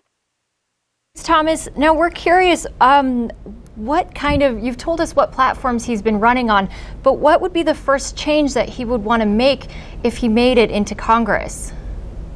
Right now, the first change that he would want to make is continuing the truancy laws and juvenile justice, trying to keep, those kids good. I see. We're having trouble hearing, Thomas, but thank you. We'll be back with you later. Not so many years ago, politicians relied on personal appearances and TV ads for their campaigns. Now, of course, social media is playing a larger and more important role. The UNO School of Communications recently established social media lab has been tracking the campaigns this season, and Professor Jeremy Lipschultz joins us via Skype from the lab in UNO's Community Engagement Center. Thanks for joining us, Dr. Lipschultz. Good evening. Hi. So what are you seeing in the polls so far as far as results correlating with the number of Facebook likes and Twitter followers from these candidates? Well, I'm not sure that there's a direct relationship between the number of followers and the results that you're going to see throughout the evening. But I do think that we can say that the influence online was distinct from what we saw on the broadcast medium and television. We had a presentation earlier this evening here from Universal Information Services, an initial analysis that really makes that point, particularly with that negative political third-party advertising having an impact on the broadcast side. Speaking of, the congressional race in the 2nd District has been particularly nasty, gaining national attention for its ad campaigns. How much of an impact do you think this is going to make from social media? Well, I think, it's a marker along the way. Social media are still quite young, and we're still learning what role these tools play within the larger context of a campaign. I think, you look at what's happening on Twitter right now, and there's a lot of jubilation on the Republican side that it looks like it's going to be a big night for them here in Nebraska and, potentially nationally with the Senate hanging in the balance. So, that conversation is ongoing, but I think, when you look at what happens at any given moment, the key is that it's real time, it's engagement, and it requires some interaction. Have there been any real mishaps or flubs from any of these candidates this election season?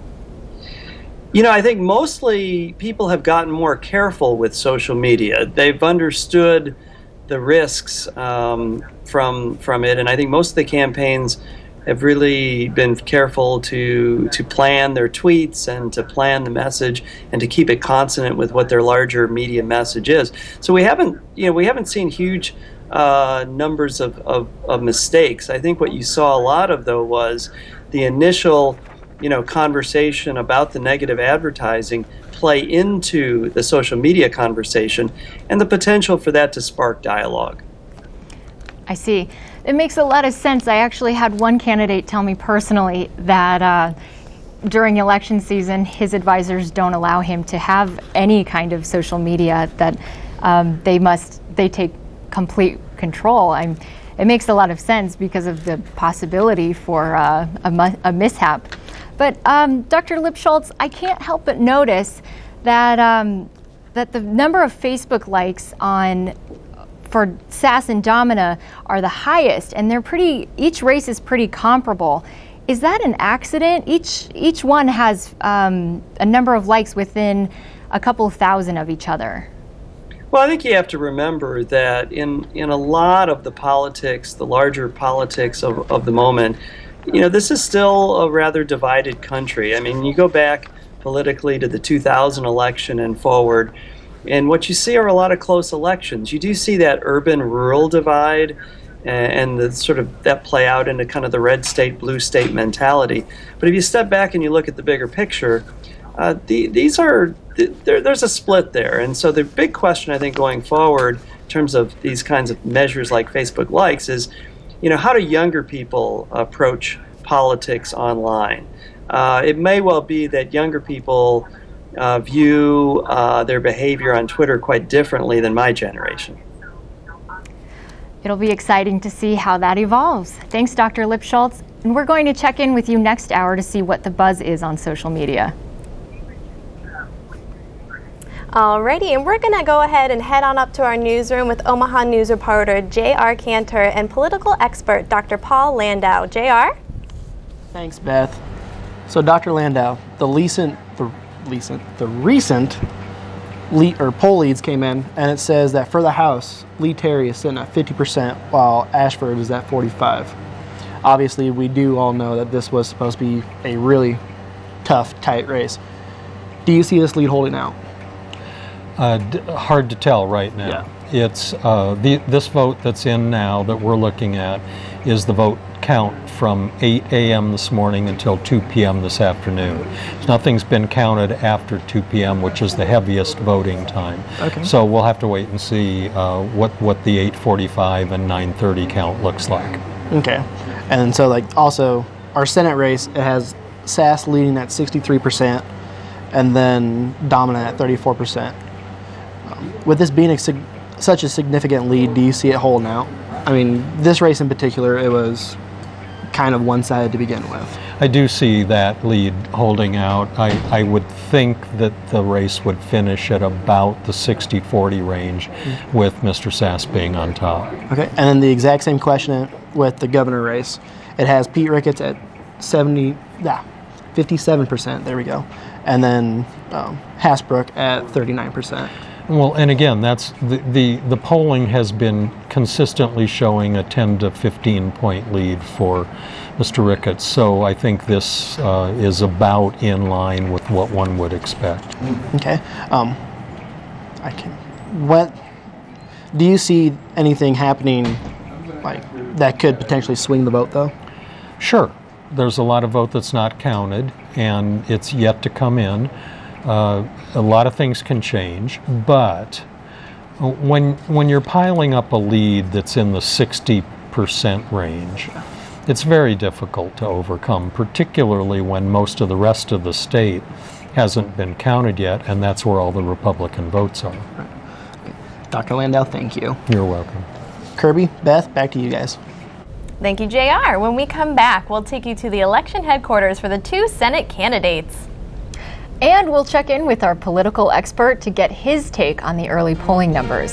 Later, an examination of the advertising campaigns this election season. The Omaha News Vote 2014 continues after this.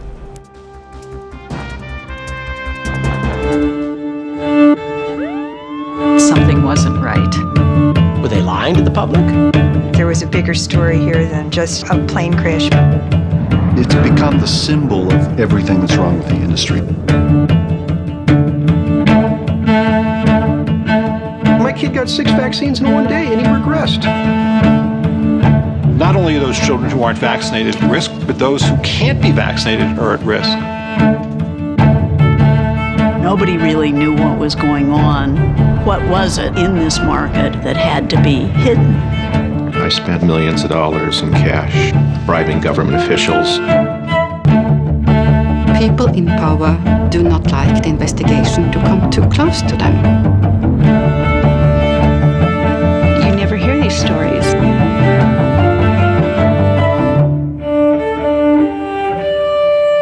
Tuesdays on NET1. You've always known you were a leader, someone who works hard to achieve your goals. You can see it. You can see your success in front of you. You pursue a college education for the old-fashioned reasons, to learn, to make yourself more valuable, to succeed. You need a place that celebrates your ambition and positions you alongside visionary people just like you. You, my friend, belong here, the University of Nebraska at Omaha.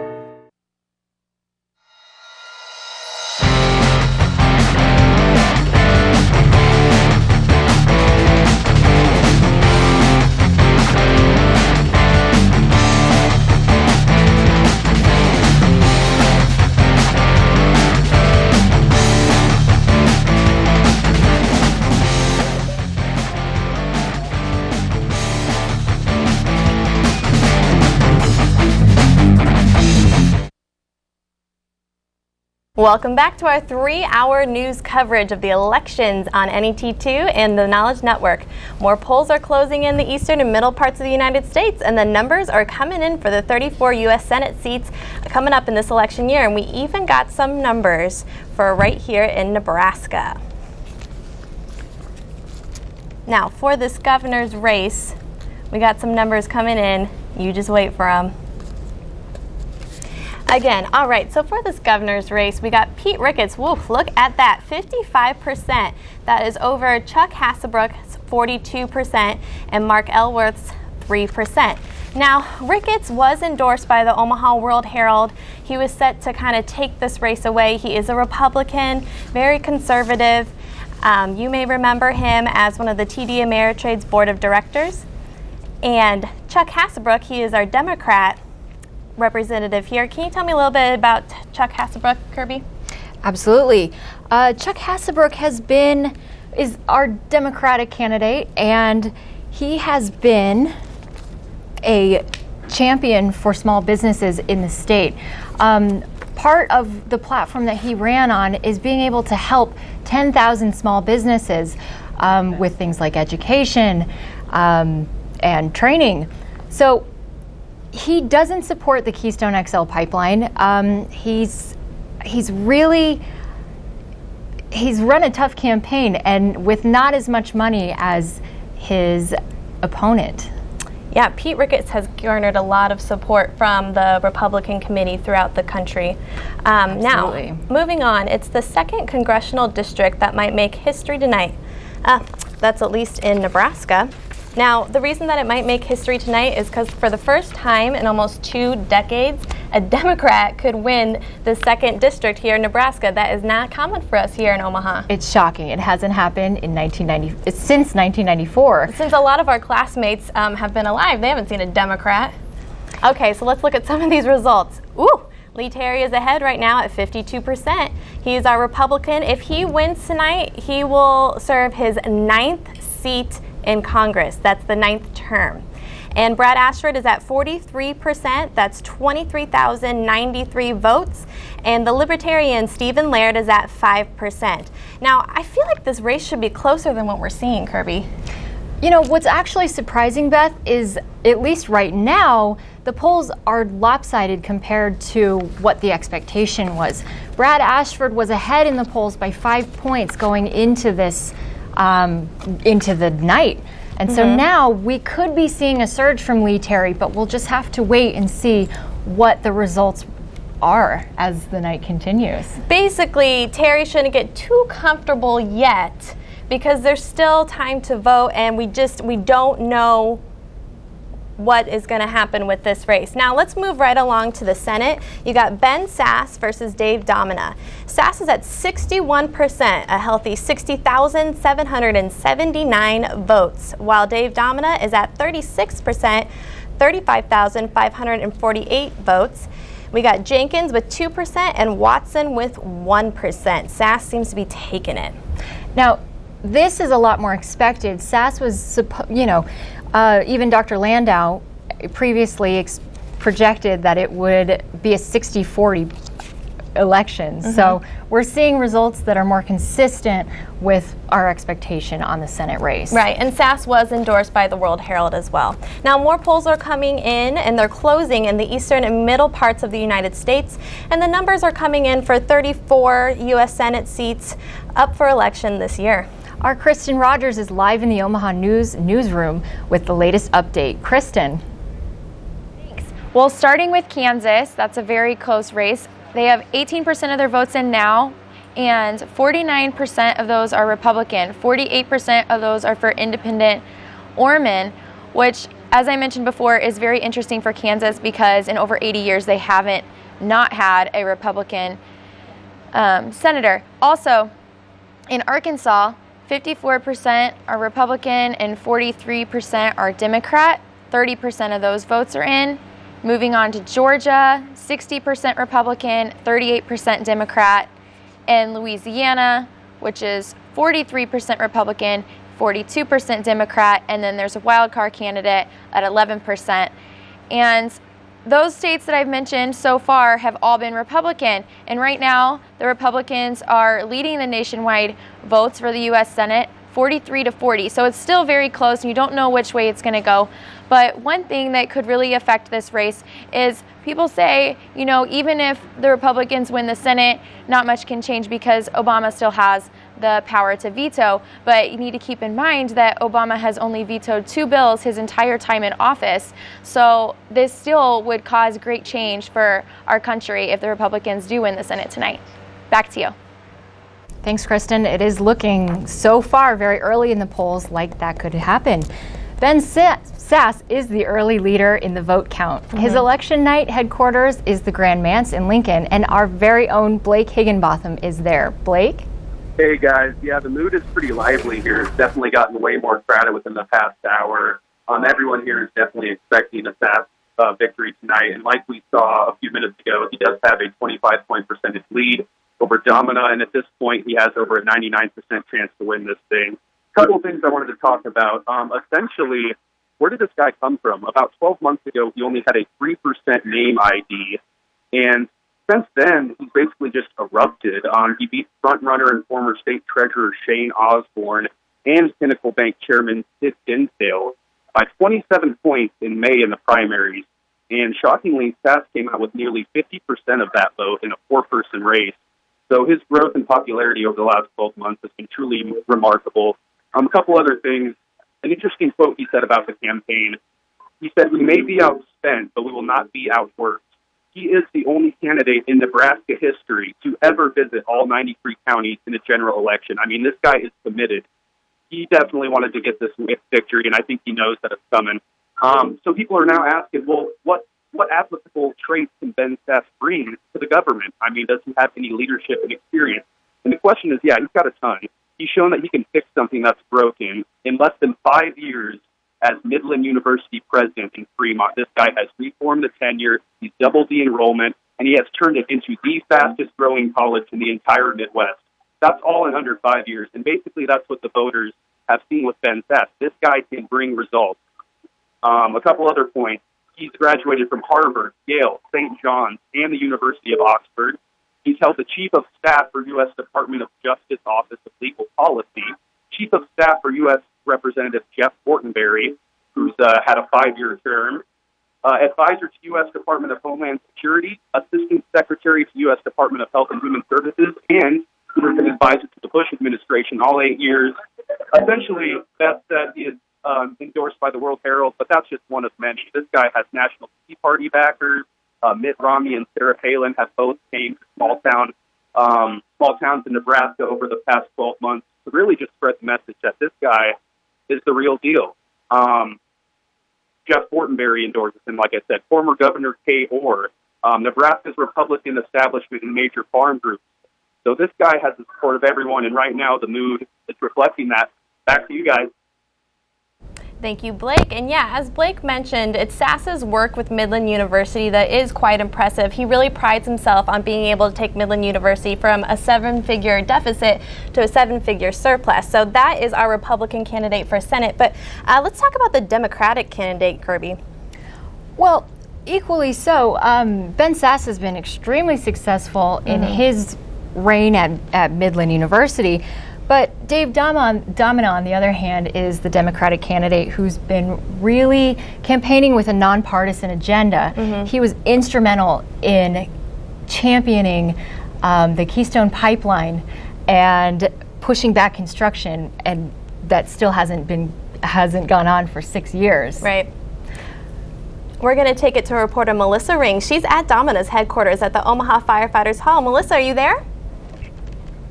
Hi, girls. Hi, I'm here with Brian Jordy. He is a Domina committee member. Thank you so much for being here with us. Thank you. All right. First off, why did you decide to join the Dave Domina campaign? Well, when Dave said he was running, I obviously had to be involved. There hasn't been a candidate like him in decades, and I believe everything he stands for, fighting for the people, he's done it his whole life, and wanted to get the money out of politics, and that's what we did. So the polls have just closed about a little over half hour ago. How do you feel about the outcome for your race? Well, we know it's an uphill battle. I haven't seen any of the full results, but if it's a referendum on Obama, we're not going to do so well. If people actually look at the candidates, we should win in a landslide. But we'll see if the national implications are what weigh down this race. So do you and the Domina campaign feel like you've done everything you could to answer Nebraska's questions? And is there anything that you would do differently? Wouldn't do anything differently other than taking money out of politics. When you're outspent 10-1 and the other candidate has millions from people outside Nebraska, that's an issue. And you can't run a different kind of campaign and take outside money. We didn't play that game because we believe in what we say. 90% of our money was from Nebraskans because that's who we want to represent.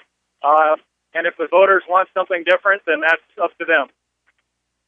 So Dave Domina is very much against the Keystone Pipeline. Can you tell us a little bit about where we are with that? Well, Dave is for landowners' rights, individual liberties, and defending the Constitution, something that Republicans should all be for. That's what we stood for, and he and I handled that case. Right now it's in the Supreme Court, and the Supreme Court will decide whether or not TransCanada has to reroute in Nebraska.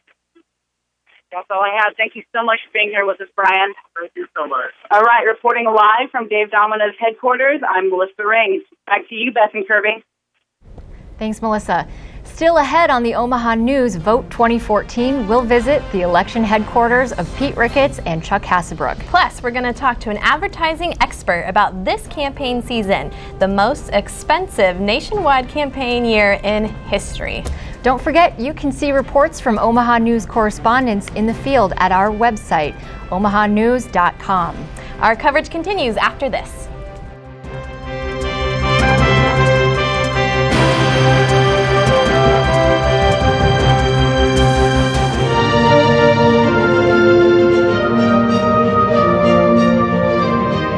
I knew as a music teacher that there were festivals for piano students and that type of thing going up, but there was no real public recognition of children's achievements in music until they got to be in high school. I was embarrassed because I was in middle school, but it was interesting because I didn't think I was good at that point because, you know, you're middle school, you're just, you could be best in the orchestra, but you're not sure.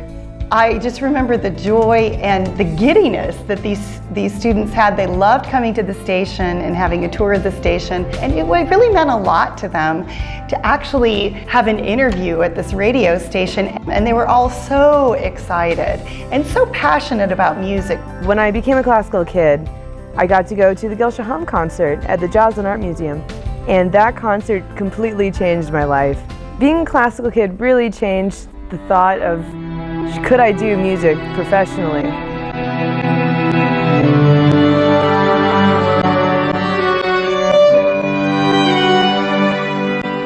It was really nice winning something like that. It was pretty good. The classical kids idea was one that stuck because KVNO is all about classical music. It was perfect.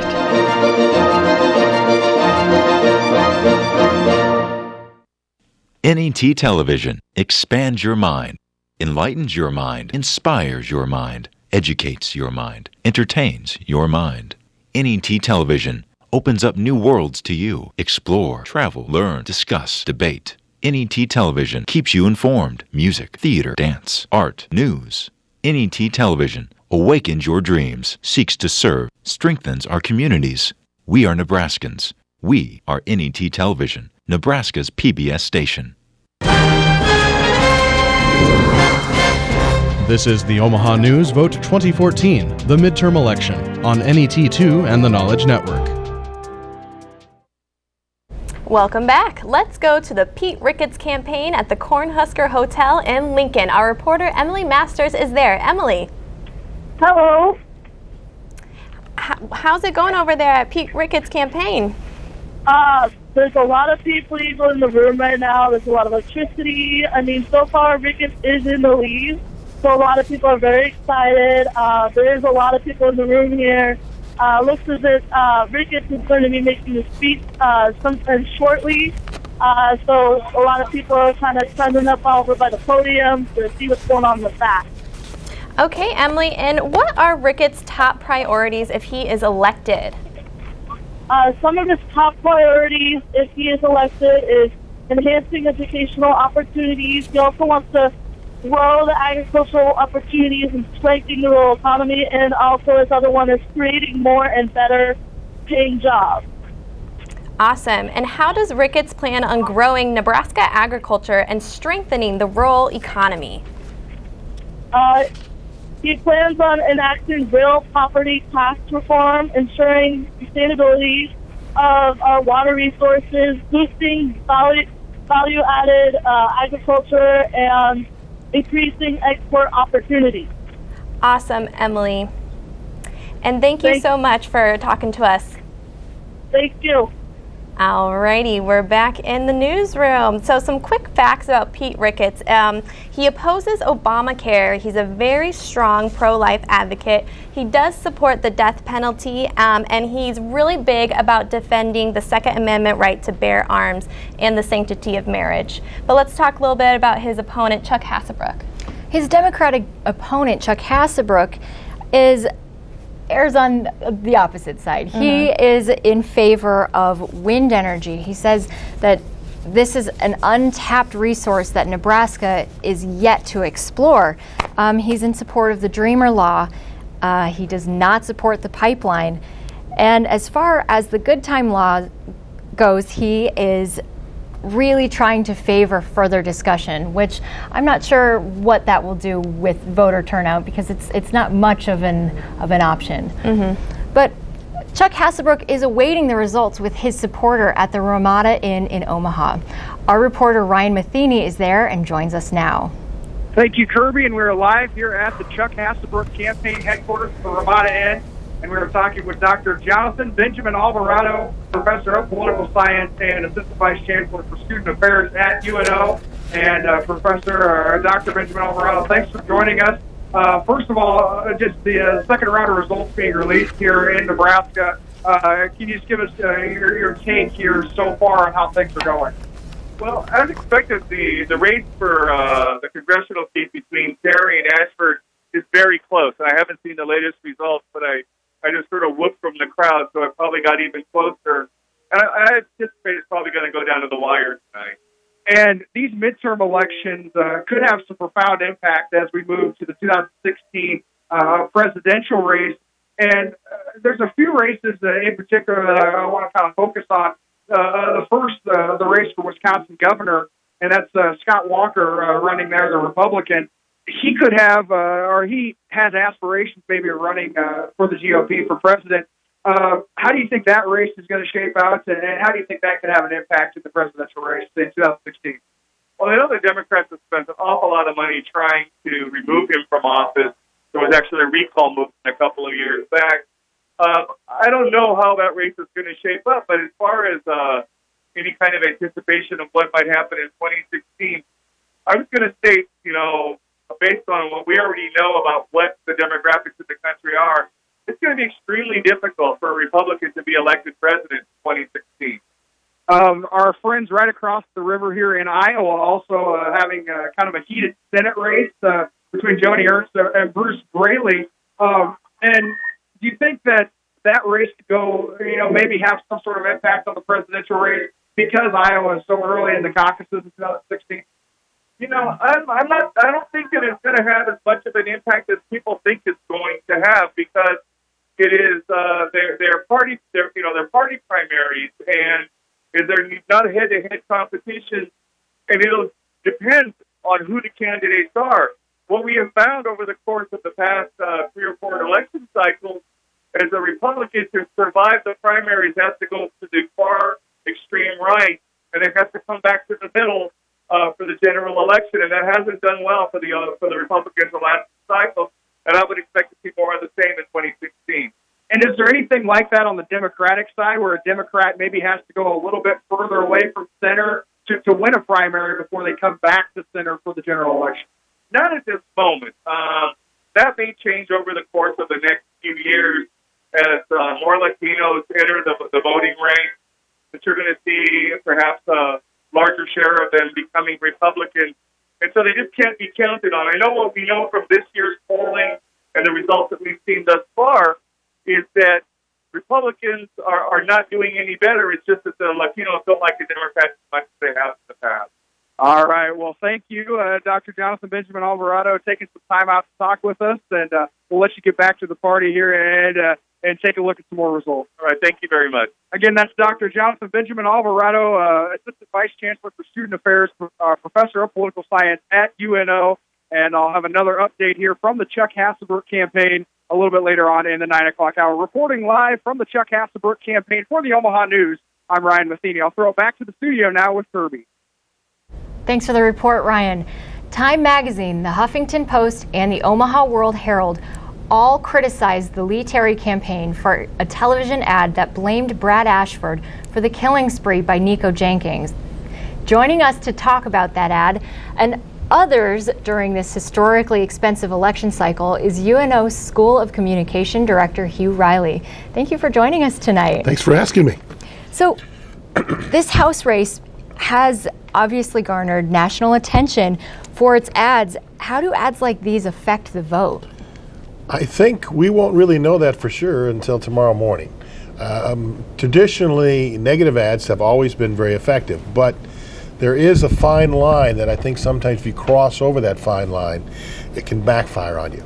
That happened in Nebraska not that long ago with when there was a Congressman Christensen, at the congressman at the time was running for governor, ran a very negative ad against candidate Johans, and it actually backfired. There was a lot of response from other Republicans. We've seen some of that with this. In fact, Michael Steele, who was the former chairman of the National Republican Party, called the Nico Jenkins ad racist. And there have been several Republicans. In fact, I think Mr. Ashcroft has had an ad with featuring several Republicans denouncing the ad. So there is some backlash. It remains to be seen whether it will hurt him or not. Lee Terry has stood by those attack ads throughout the duration of his campaign. Mm-hmm. Even when asked point blank in his debate, he never condemned them. He's completely supported them. Do you think this is a smart move on his part? I think, and I'm not privy to Mr. Terry's political, his little team or anything, but their internal numbers must have been very bad, because I think the ads, they went very negative, and they went, and not just this ad, the Nico Jenkins ad, there was also an ad that linked him with Syrian terrorists. There was an ad linking him with sexual predators. So they're pulling out all the stops. And I think they felt they had to do it, otherwise they were going to lose it badly. This was kind of a Hail Mary pass to try to save this campaign. And the early numbers were looking pretty good for Lee Terry. We'll see how that changes, if it changes at all. That's very true. And the World Herald condemned Lee Terry after that ad came out. Do you feel that a candidate must use negative ads to be effective anymore? It seems like everyone does it. Well, I think people do it when they feel they need to. I don't remember too many really negative ads in the. Well, to give you an example, the SAS ads in the primary were much more negative than they have been in the general election, because I don't think he felt as threatened in the general election, and therefore he hasn't run the nasty ads like he did against his own Republican candidates. I don't think Hasselberg has run too many really negative ads. Dave Domina has not run a lot of real negative ads. So I don't think either one of those guys are going to win either. So maybe that's making the point for me. But I think the negative ads certainly historically have been effective, but they're generally an act of desperation. Now, some people do negative ads right away, but I think some people do them because they feel they need to. And I know personally, and I think when you talk to most people, they hate them. They hate the negative ads. But despite that, folks do remember them, and they can be effective. Well, this has been the most expensive election in history. Does spending more on ads mean more votes necessarily? Well, the people who are creating the ads would certainly like you to believe that.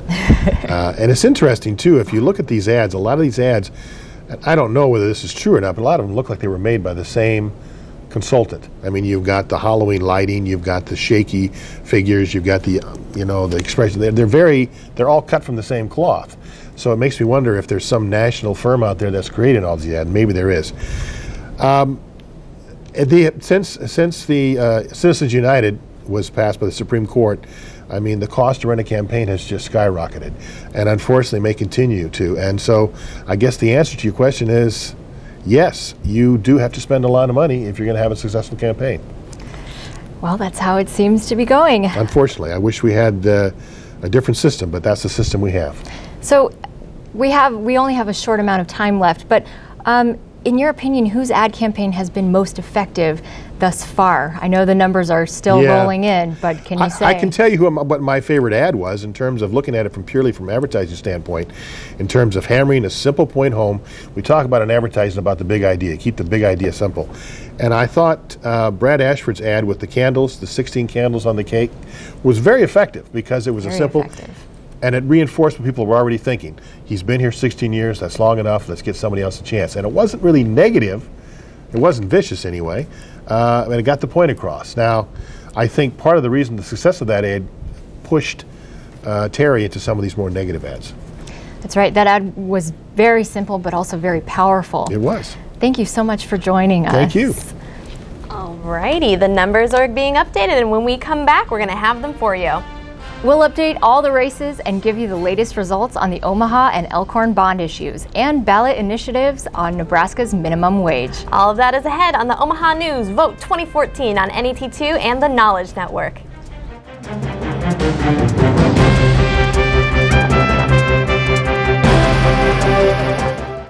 UNO TV invites you to take a journey around the world, to lush jungles with endangered species, to exotic lands and different cultures, to lost cities beneath the sands.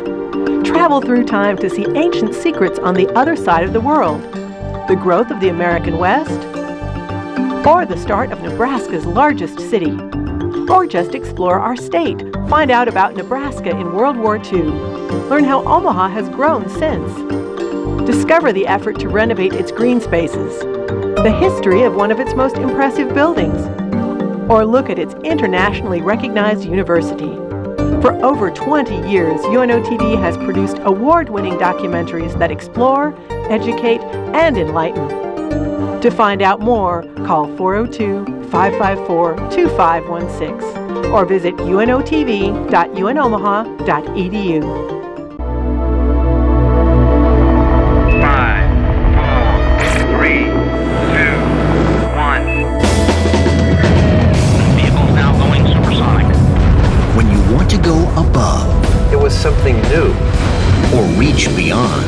Oh my gosh, it's fantastic. When you want to peer inside, there's something wrong here. This isn't normal. Will it seem almost impossible, or push the limit? Large tornado! It's humongous! We need to get out now! When you want to dive deep. These divers are like astronauts. Our human nature is to push into places that we don't know about. Or go to the edge. There are other worlds out there. We don't know exactly what we're going to find. When you want to find new frontiers. I was truly astonished. You just don't ever know. Nova. Wednesdays on NET1. Welcome back to the Omaha News Vote 2014 on NET2 and the Knowledge Network. You can find updates from our reporters in the field at theomahanews.com. Just click on Vote 2014. Let's update the race for all 3 Nebraska congressional races. So far, candidate Fortenberry is up 62% to 37% to the Democrat Dennis Crawford. It seems to be expected, and though it still could be early, Jeff Fortenberry is the incumbent and has been in office for 10 years. So there's not much of a wiggle room for Dennis Crawford, unfortunately. Yep, and this is the district that has Bellevue, Lincoln, Fremont, Plattsmouth, Norfolk, and Columbus. When it comes to District 2, in this close race, we've got the Democrat Brad Ashford up 49% to 45% against the incumbent Lee Terry. Ooh. Stephen Laird, the Libertarian, is trailing at 4%. But in fairness, he didn't do as much campaigning as these guys. Lee Terry put in about $2.8 million toward his campaign, and Brad Ashford was sitting at $895,000 at the beginning of the campaign. This race is jumping all over the place. It's too soon to tell who's going to win that one. For District 3, which includes 68 and a half counties, our biggest district in the state of Nebraska, it spans across 2 time zones. Now, with this one, Mark Sullivan is trailing his opponent, Adrian Smith, the Republican, 27% to 72%. Adrian Smith is the incumbent, and in 2010 received a re-election vote of 70%. So this is also another one that doesn't seem so close. Yep. Alrighty, and we also have the numbers for the latest race in the Senate. All right, okay, so we got Ben Sass at 58%. That's 90,161 votes. Dave Domina is trailing behind with 37%. That's 57,972 votes. Got Jenkins with 2% and Watson at 1%. Yeah, Sass is pulling it pretty strong here. It seems like it. There was a little bit of a change since the last update, but as of right now, that 60-40 splice is looking to be what we're looking at for the Senate race. And for governor, we have Pete Ricketts with 53% and Hasselbrook with 43%. Hey, that's only a 10% difference. It could be a close one, and it is closer than we expected, Beth. And Mark Elworth is behind with 2%. So, you know, I think that is a lot closer than I thought it was going to be between these two. That's right. Voters also face some ballot issues. We have reports on 3 of them. Reporter Adam Preister is in the newsroom. Adam? Yes, we have the latest numbers from the OPS bond issue. We've got 60% in favor saying yes and 40% saying no. These numbers current as of 8:45. The Elkhorn bond issue is reporting 62.5% yes, 37.5% no. And the minimum wage 425 ballot issue is reporting at 67% yes and 33% no. So it looks like all 3 of these issues are going to be passed this year. And back to you guys.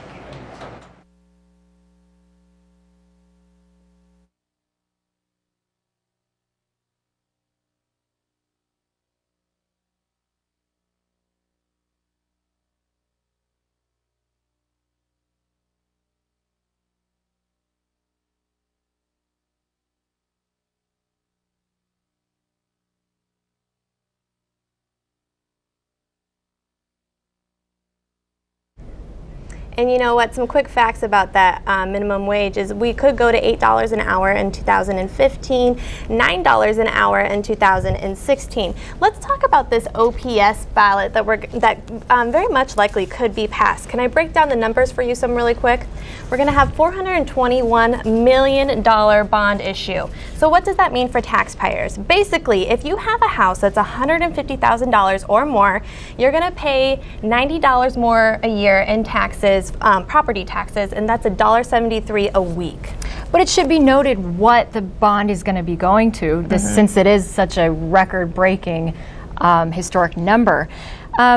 This bond would go toward updating classrooms, security and technology in older schools, and it would lay the groundwork for new schools. That includes some land plans meant for the future to build. Yeah, and a lot of people might be like, $421 million, that is a lot of money, but you have to keep in mind there hasn't been a bond issue for OPS in over 15 years? Also keep in mind, Beth, that this affects over 50,000 students because this is Nebraska's biggest public school district. And it keeps growing, and we can't really keep up with the number of the population growing. Absolutely. Even with this demand, the overcrowding, and with this bond, it still wouldn't solve the problem of their portable classrooms that they have district-wide.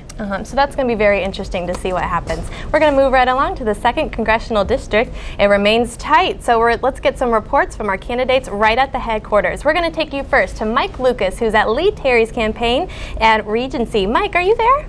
Yes, I am. Thanks, guys. Like you said, I'm live at the Essex Court at Lee Terry's campaign headquarters. It's kind of, up until about 10 minutes ago, everybody was live and happy, and, there's a lot of confidence in the room. But since this latest poll came out, it sucked a lot of the life out of the room. People are kind of being quiet. It's really almost a sad scene to see people go from such a high to such an extreme low. And Kent Grissom, the campaign manager for Lee Terry, spoke about a half hour ago. He kind of opened the mic up to all the politicians here because this is actually the opening, or rather the hosting place for all of District 2, with many people like Sam Clark and McPherson here as well. Gene Stothard is also here. But like I said, really, since the latest poll, it's really sucked a lot of the life out of the room. But this is this is the night that everybody's been waiting for. And, who knows what will happen. I'm sure that there's going to be more polls coming out that are going to be swinging back and forth. So we'll just have to see and wait till the end of the night. Reporting live for the Omaha News, this is Mike Lucas.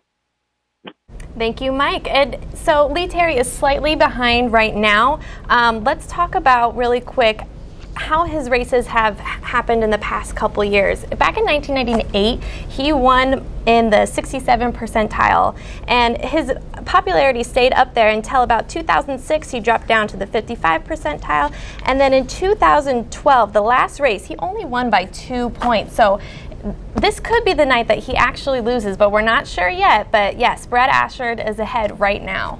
Yes, that gap has been closing. So we're going to go over and check out Lee Terry's challenger, Brad Ashford, at the Ramada Inn in Omaha. That's where we join Omaha News reporter Thomas Clark. Thomas. Thanks, Kirby. You could hear cheers throughout the hall as Brad Ashford took that lead. And Brad is here with Chuck Hazelbrook. And I was able to sit down with Brad before this all started and get a quick interview with him about that. And Brad had to say, Chuck is a great guy, and it's fun to be here, but how could it not be fun? And it is a great time here. Like I said earlier, they got great music playing. And also, Brad said that he's known Chuck for many years, and they're good friends. And it's good to be here tonight, and he's glad that his team gets the opportunity to work with Brad. Now, this is the second time Brad has ran for Congress. The last time was in 1994, so 20 years ago. And Brad actually ran as a Republican, but lost to John Christensen. When I asked Brad about that, he said that by running for both sides, he feels it'll help him make waves in Congress because he knows how both teams work. Back to you, Kirby. Now, were they expecting to be this jubilant so early in the night? Could you say that one more time? Was the Brad Ashford campaign expecting to be so up at this time in the night? They were expecting a close race, and Brad is kind of like a ghost here tonight. He has been hidden, but once those cheers start, I start seeing him slowly make an appearance around the crowds. Thanks, Thomas. The entire U.S. House of Representatives is up for election. Paige Jones is in the newsroom and has the latest figures for the split between Republicans and Democrats. Paige. Thanks, Kirby. We have a couple numbers from the House. Michigan District 1, Dan Benishek, a Republican, is at 53%, and Democrat Jerry Cannon is at 44%. In District 11 of New York, Michael Grimm, Republican, is at 54%, and Dominic Riccia, Democrat, is at 43%. Thanks, Paige. It's after 9 o'clock and the numbers just keep rolling in. When we return, we'll visit the election night headquarters of the candidates for Nebraska governor. And we're going to find out what's trending on social media as election night continues across the United States. Don't forget to check out the omahanews.com for comments from our field reporters. And we're on Twitter at the Omaha News. Stay with us. We'll be right back.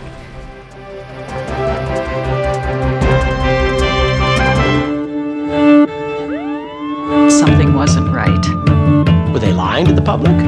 There was a bigger story here than just a plane crash. It's become the symbol of everything that's wrong with the industry. My kid got 6 vaccines in one day and he regressed. Not only are those children who aren't vaccinated at risk, but those who can't be vaccinated are at risk. Nobody really knew what was going on. What was it in this market that had to be hidden? I spent millions of dollars in cash bribing government officials. People in power do not like the investigation to come too close to them. You never hear these stories.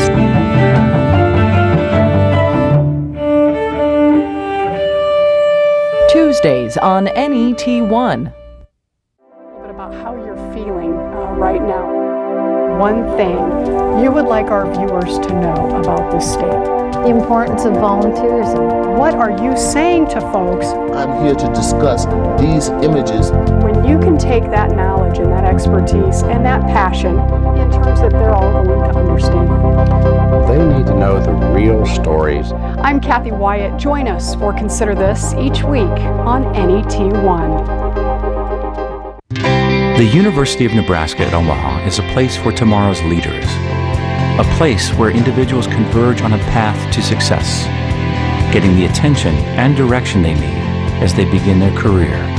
It's where students take pride in serving Omaha, a city we've invested in for more than 100 years. UNO is a place where greatness begins. The University of Nebraska at Omaha. This is the Omaha News Vote 2014, the midterm election, on NET2 and the Knowledge Network.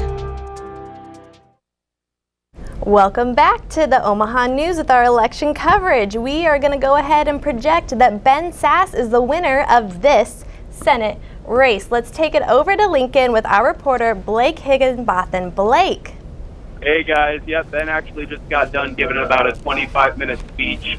Before he went on, Deb Fisher and Jeff Fortenberry also were up talking about the new senator, and he really touched on two main things that he wants to promise as he takes office in Washington. The first thing is that he wants to endure American beliefs that unite us instead of the policies that divide us.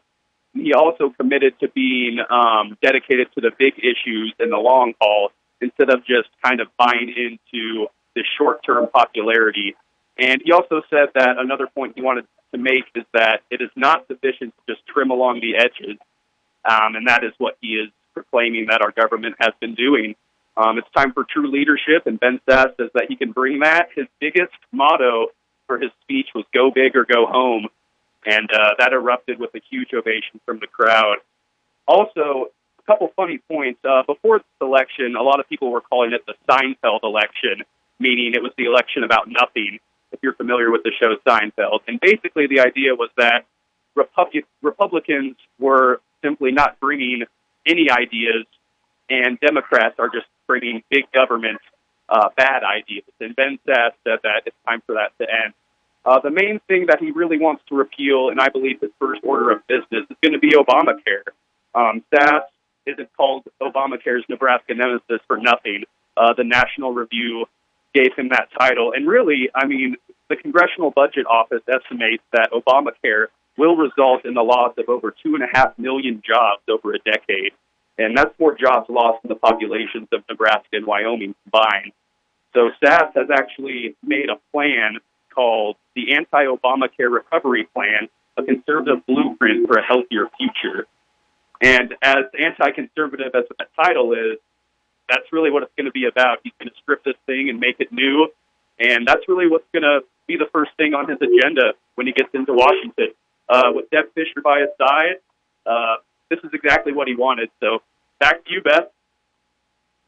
Thank you, Blake. I bet it is very exciting down there in Lincoln. Kirby, let's talk about Domina. Let's do it. Dave Domina has also campaigned across the state since he won the primary last spring. We'll take you to his event at the Firefighters Hall. And Omaha News reporter Melissa Ring is there. Melissa? Hi, girls. Dave Domina has just walked in. It has been declared that he lost the election, but the amount of support that he has in this room is pretty amazing. You know, before Dave Domina walked in, there was silence, just waiting for him to arrive. And a lot of, pats on the shoulder, Dave Domina wanted to be the voice of Nebraska. He wanted to have no hidden agendas. He wanted people in his campaign to ask questions, which is why he traveled around the state to give Nebraskans the opportunity to ask him questions.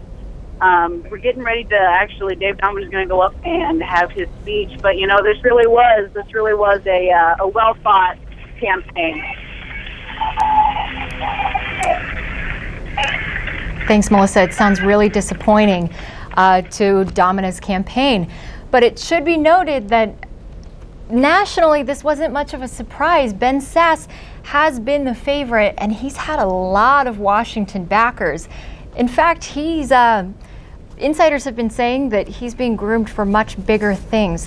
The 42-year-old has had a lot of Washington experience, and his education rings true alongside that. And in January, the National Review magazine saw him as a rising conservative star, and now that he's won the seat for Senate, I guess that Review magazine was right. This makes sense because they're really going to be looking to him for leadership in the Senate, especially because the Tea Party has been declining as of recently, and with his win, I think that national insiders really want him to be looking toward the future and being able to work together with the GOP instead of being an outside Tea Party. Right.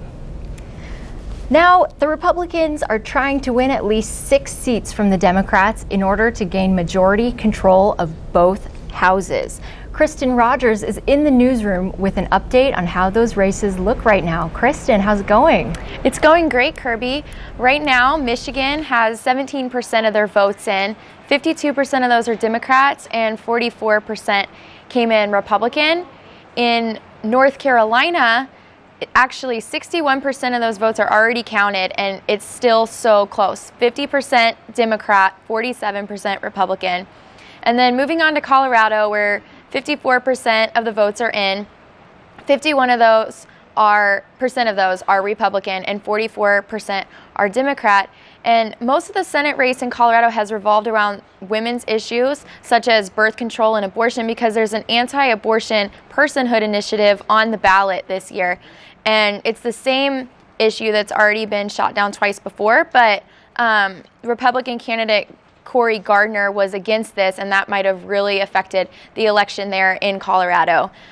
So far, Republicans are still leading nationally, 43 to 40% in tonight's Senate race. Republicans have already secured, for sure, one of the 6 seats needed to take over the Senate, and that's with Kentucky. But it's looking like I'm watching at least 3 more races where I think the Republicans are probably going to win. So that's 4 of the 6 seats. And there are many that are still too close to call, like Kansas, where it's maybe a 2% difference between candidates. So definitely possible for the Republicans to take over the Senate tonight, but definitely not over for the Democrats.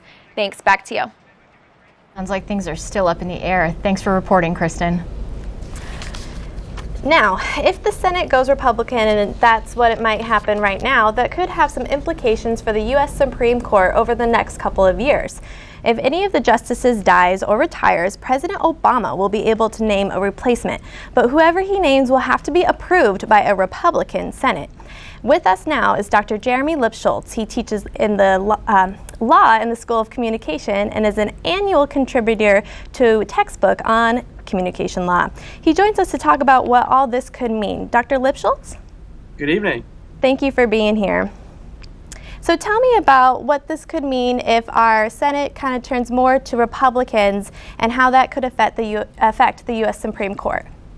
It's hard to predict initially because you don't know what's going to happen. As you say, an aging Supreme Court, somebody could suddenly die or be stricken ill. Barring that, I don't think you're going to see very much change over the next couple of years. It certainly would change the dynamics of a confirmation process. So, it depends upon if we got in that situation, are we looking at a current Republican or Democrat? It's a 5-4 Supreme Court. It's been that way for a long time, and it's likely to stay that way for the foreseeable future. Awesome. And if we could switch topics just a little bit, Dr. Lipschultz, can you tell me what's trending in social media with this election? Well, we were just watching the Supreme Court conversation that we were just talking about on social media, and it is interesting because, because of the Citizens United decision, there's a lot of conversation right now around the role that big money has played in the election results tonight and the potential that that decision had an impact on politics. And so, for example, there's conversation about Mitch McConnell's margin of victory is the largest since 2002. So I think there's going to be some fallout from all of this as we go forward, as people continue to call for election reform and examine the role of big money in our political system. Mm-hmm. And Dr. Lipschultz, can you talk a little bit about how social media has changed the game of politics, specifically here in Nebraska? I think as Dr. Adam Tima mentioned early on in the broadcast, a couple of elections ago, it was the new thing. That's no longer the case. Everybody now understands they have to be on Twitter, for example. And so what now it becomes is a matter of modern marketing and public relations and advertising even. And so we see a lot of the things that we saw in mainstream media playing out now in the social arena as well. I think we still hold out hope that there is the opportunity for more engagement and conversation and dialogue in the social spaces, and some of that does happen. But I think in terms of the political campaigns, they see this as another vehicle to amplify the message. Thank you, Dr. Lipschultz. He's a professor here at the School of Communication. Thank you so much for being with us tonight. Thank you. Alrighty, we got some results for you guys.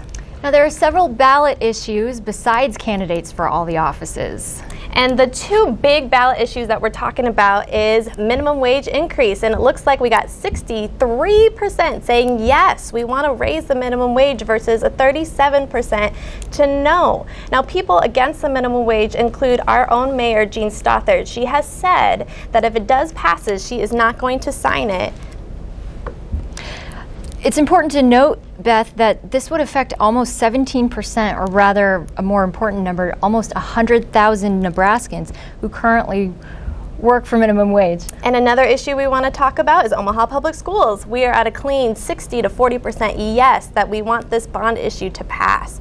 And as we mentioned earlier, that this will affect 51,000 students in the Omaha Public Schools area. It could buy new land for new elementary schools. It would help fund 2 new high schools, one in West Omaha and one in South Omaha. It's looking like that we are going to go, that bond issue is going to pass, but we're not entirely sure. Well, this has been a historic bond issue because it was worth $421 million. Going now to the Elkhorn Public Schools bond issue, this is not worth as much, but it's still $60 million, and the same rings true. It turns out that voter turnout has gone in favor of these bond issues, voting 62% for yes and 38% for no. So overwhelming. If this passes, it's going to help out with Elkhorn South High School. We're going to get a new classroom ring for an additional 500 students. Elkhorn Middle School, it'll bring an auxiliary gym, extra classrooms, a locker room, a weight room, restroom, and office renovations. And it'll also include land purchase for a third high school. Elkhorn is growing rapidly. It is. Can't help it. When our program continues, we'll hear from the headquarters of the two candidates for governor. And we'll be back with our political expert a little bit later on. Check out our website, theomahanews.com, and click on Vote 2014 and follow us on Twitter at The Omaha News. We're covering the midterm elections for you on NET2 and the Knowledge Network. We'll be right back.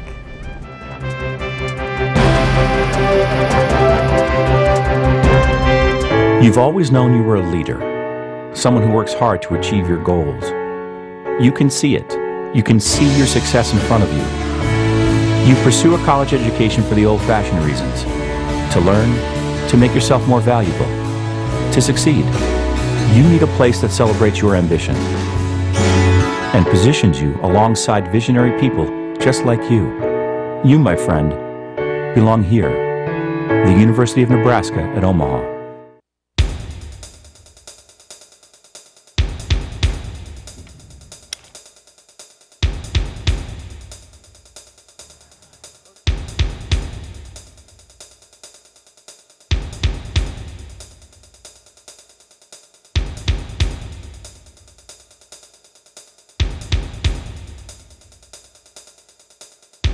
Watch the Omaha News Wednesdays at 4 p.m. on the Knowledge Network.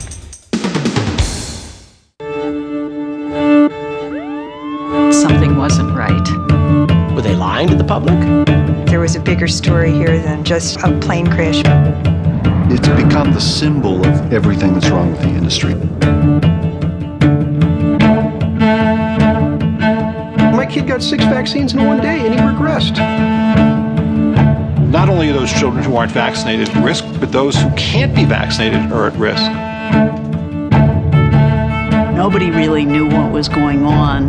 What was it in this market that had to be hidden? I spent millions of dollars in cash bribing government officials.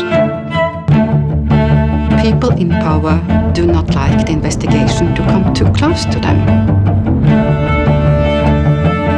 You never hear these stories.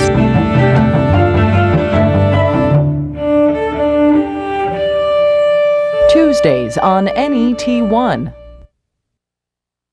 Welcome back to Vote 2014. Let's take a quick trip to Lincoln. That's where Republican candidate for Governor Pete Ricketts is tonight.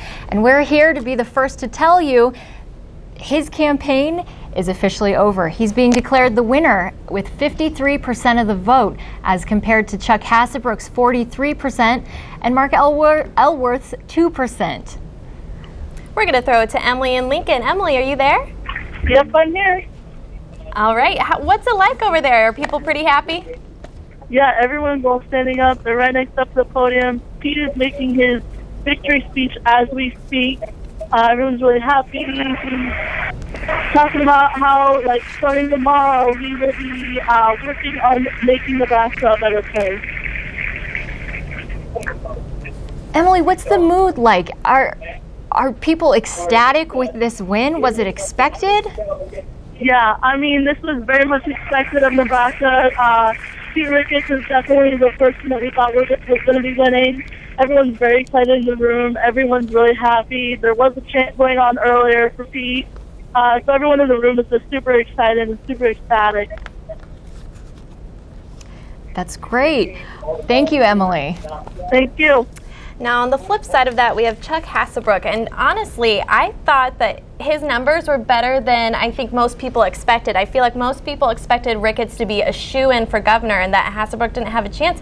He got 43% of the vote.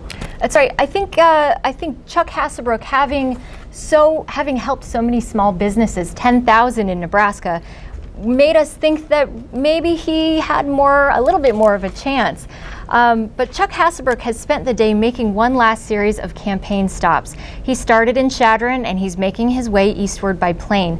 He'll end up here in Omaha at the Ramada Inn, and that's exactly where our reporter Ryan Matheny is right now. Ryan.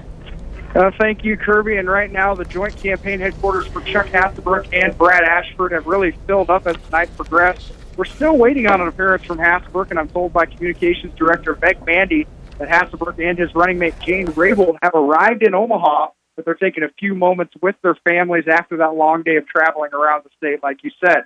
Currently, State Senator Jeremy Nordquist just finished up speaking to this crowd here about ballot initiative 425. The mood here at the Ramada Inn is very mixed because there are supporters for Hasselberg as well as Brad Ashford and proponents of ballot initiative 425. So lots of different moods going on here at the Ramada Inn. There's been a mix of cheers and sighs, and different results have been displayed. And while Pete Ricketts has been declared the winner and has already spoken Lincoln, we're still waiting for Hasselberg to get up and speak, and I'm told that could be as late as 10 p.m. before he makes his first appearance. Again, the room here at the Ramada Inn continues to fill up with supporters. With a lot of loud cheers every time new results have been released, showing confidence in their Democratic candidate. I'll have another report here from the Hasselberg headquarters later on this hour. Reporting from the Chuck Hasselberg election night headquarters for the Omaha News, I'm Ryan Matheny. Back to you, Beth. Thank you, Ryan. Now, Ryan, we want to know, is he still talking about the next election? Do you think he's still hopeful to run again, or is this his last try?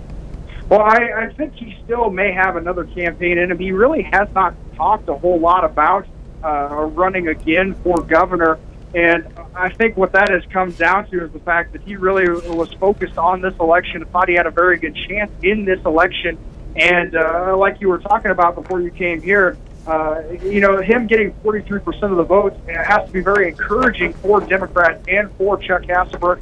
So he has not explicitly ruled out running again. I anticipate him talking a little bit about that in his concession speech. And again, that concession speech expected about a half hour from now here for Ramada Inn.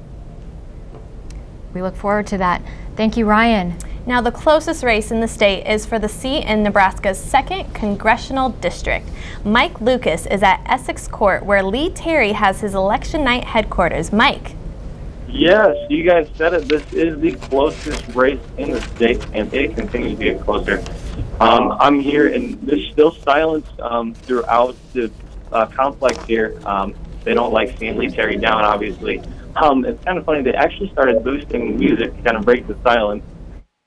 But other than that, it's just silence. Nobody has spoken yet. No word from Kent Grisham, the campaign manager, or Lee Terry. As of yet, they plan to be speaking later this hour before the election actually closes itself, or polling closes itself. I would look for a very strong boost in Lee Terry if they haven't already started calculating the actual veterans that have voted for him. Lee Terry has been promoting or advocating rather for veterans. I think statistic. He's been I lost it. Sorry about that. More importantly, Lee Terry has been passing top 2% Congress. So I would look for a strong boost from that. Reporting live from Essex Court, this has been Mike Lucas. Thanks, you, Mike. Okay, so one factor that could help decide who wins and who doesn't win is who supports minimum wage versus who doesn't. Now, Lee Terry does not support minimum wage. He said we don't need to raise what we're paying people. We need to help people who are in these lower paying jobs get the skills and support that they need to get higher paying jobs that pay $20 to $25 an hour. On the flip side, Brad Ashford, Kirby. Brad Ashford is in full support of the minimum wage, and he wants to see this because at $9 an hour, this would put a family of three to make $18,000 a year, which would put them out of the poverty level. And it seems like it would increase, or rather decrease, the number of people on food stamps in Nebraska and nationally. And get this, if minimum wage is passing that Ashford supports it, 95,000 Nebraskans would get a raise. That's crazy. That is crazy. That's a big number for a raise. Now, the other half of the House race, as we've been talking about, is Brad Ashford. He's also at the Ramada Inn, and we're going to go ahead and throw it to our Omaha news reporter, Thomas Clark. Thomas, what's going on? Thomas, are you there? Yes, I'm here. Sorry about that. No, you're good. The crowd just went crazy with the passing of the 425 versus the minimum wage bill. And also, I'm here with former Governor and Senator Ben Nelson right here. Ben, how are you doing today? Thank you. All right, I got a few questions for you. My first one is, how do you think, if Brad wins, how do you think we'll be able to make the changes in Congress?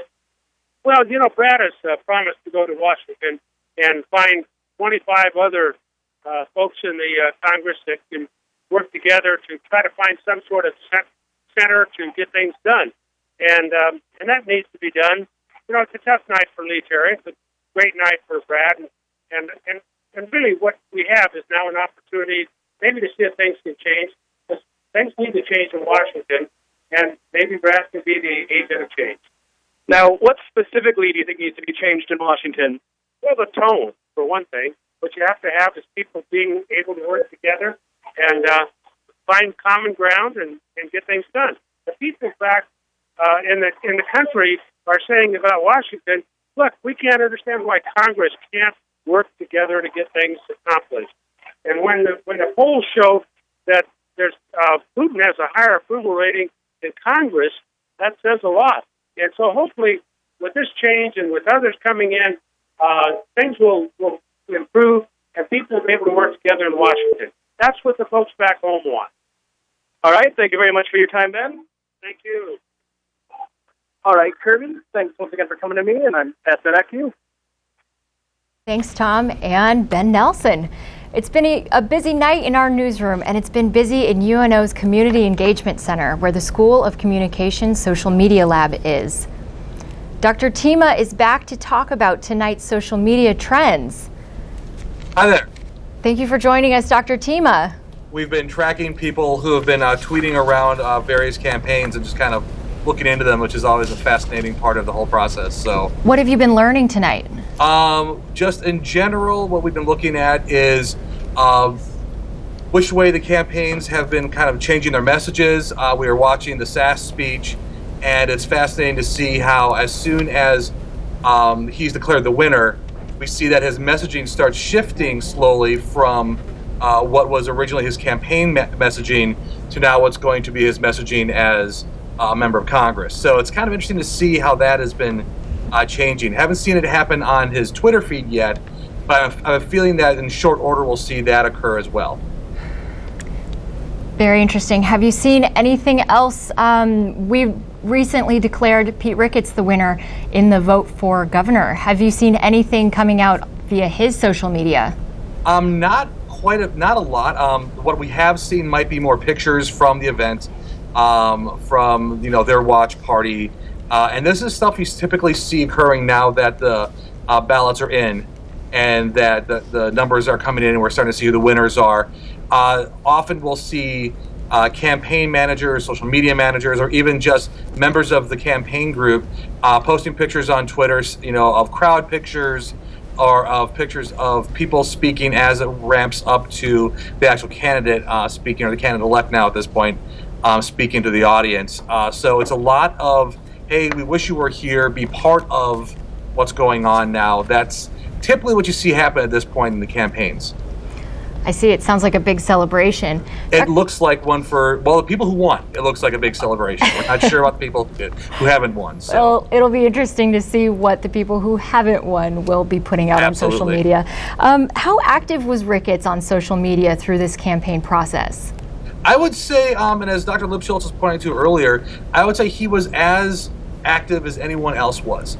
And that's going to be social media is the new norm for politics, and it's not as though we have to just kind of glance over it. It is going to be one of the primary ways that messages get out, and that you can do continual message impression for any candidate. So I would say Rickett did as much work as anyone else did, and in this case, it looked like it worked out for him. Again, we wouldn't be able to tell until we talked to people who voted for or against and looked at the materials that he was putting out there to tell whether or not it influenced them. But at least we can see that, it definitely didn't hurt him, and the messaging was solid. And so his messaging campaign was as solid and as well run as anyone else's campaign. So is it too early to tell what a successful social media campaign looked like so that they can use it going into the 2016 elections? You can start getting an inkling at this point, but until you start looking at the data and you start looking at the traffic and seeing how that traffic was generated and who what we might call your hubs or your central influencers were, until we can start identifying those people, we're not really sure exactly how it works. And that's something that social media labs like ours and the ones at Illinois State and other places around the country, as well as I can guarantee the Republican and Democratic national committees, will definitely be analyzing that data and seeing how it moved, who are the influencers, how can they contact those people in the future, how can they create the same kind of buzz or the same kind of momentum, or even more of it to get things getting ready for the 2016s. Thank you so much for all of your continued help through the election tonight, Dr. Tima. We really appreciate it. Have a good night. And now we're going to throw it to... when we return, Kirby, we're going to go to Lee Terry and Brad Ashford, and you are watching Vote 2014 midterm elections on NET2 and the Knowledge Network. Stay tuned.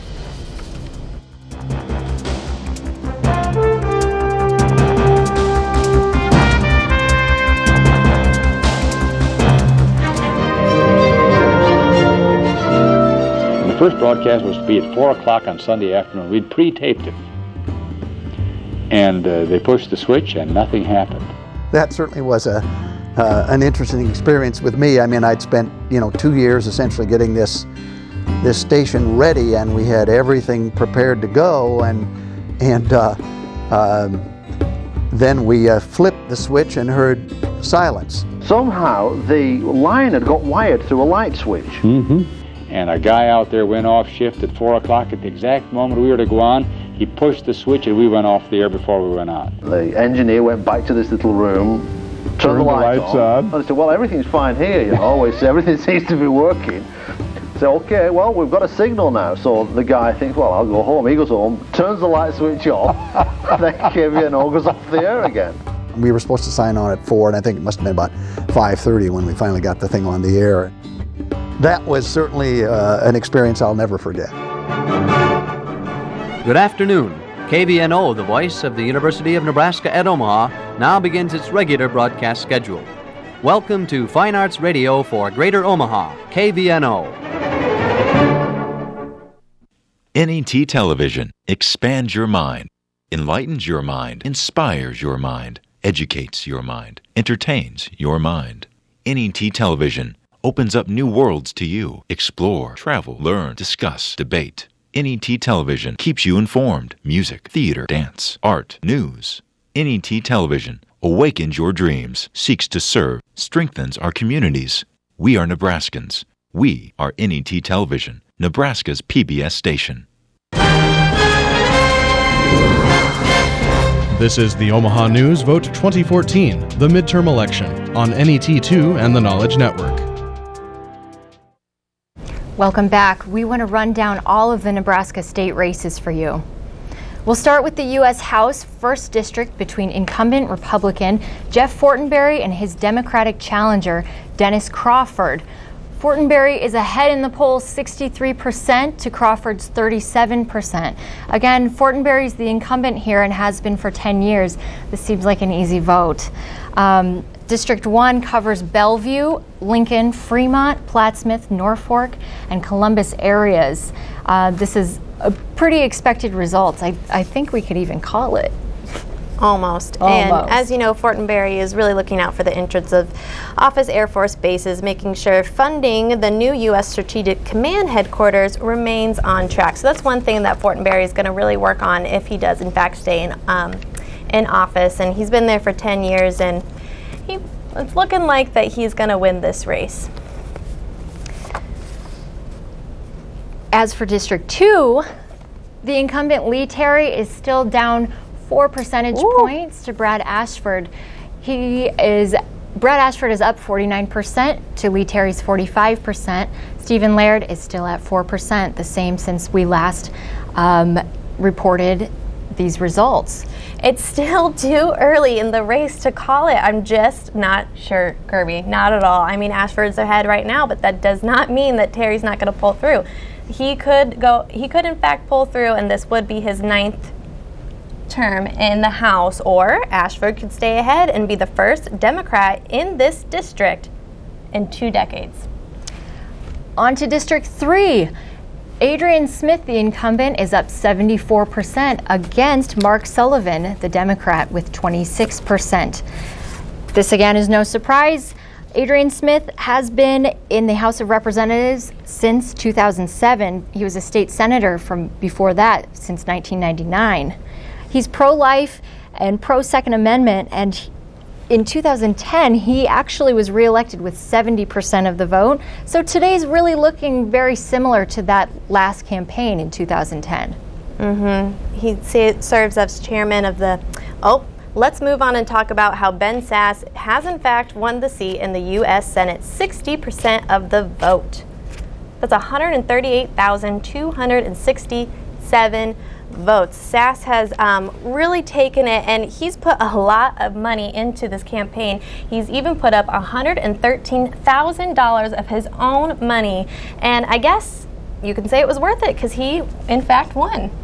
That's true. He had a campaign that was worth $6 million, and it included a lot of backing from all over the country, mostly in Washington.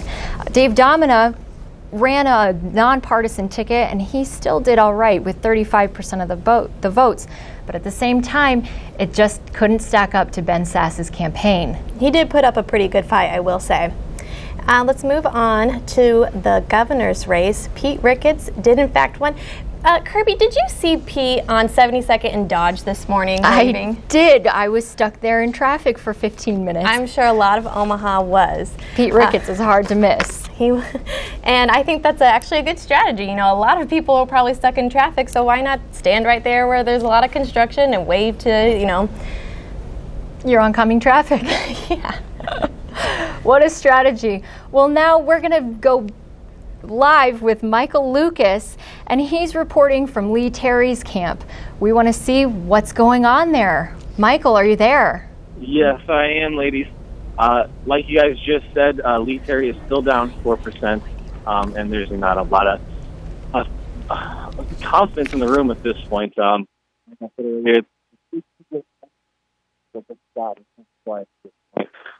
haven't actually seen anyone from the campaign for quite some time, about 45 minutes to an hour. Lee Terry has kind of slipped away as well with the campaign manager, Ted Grisham.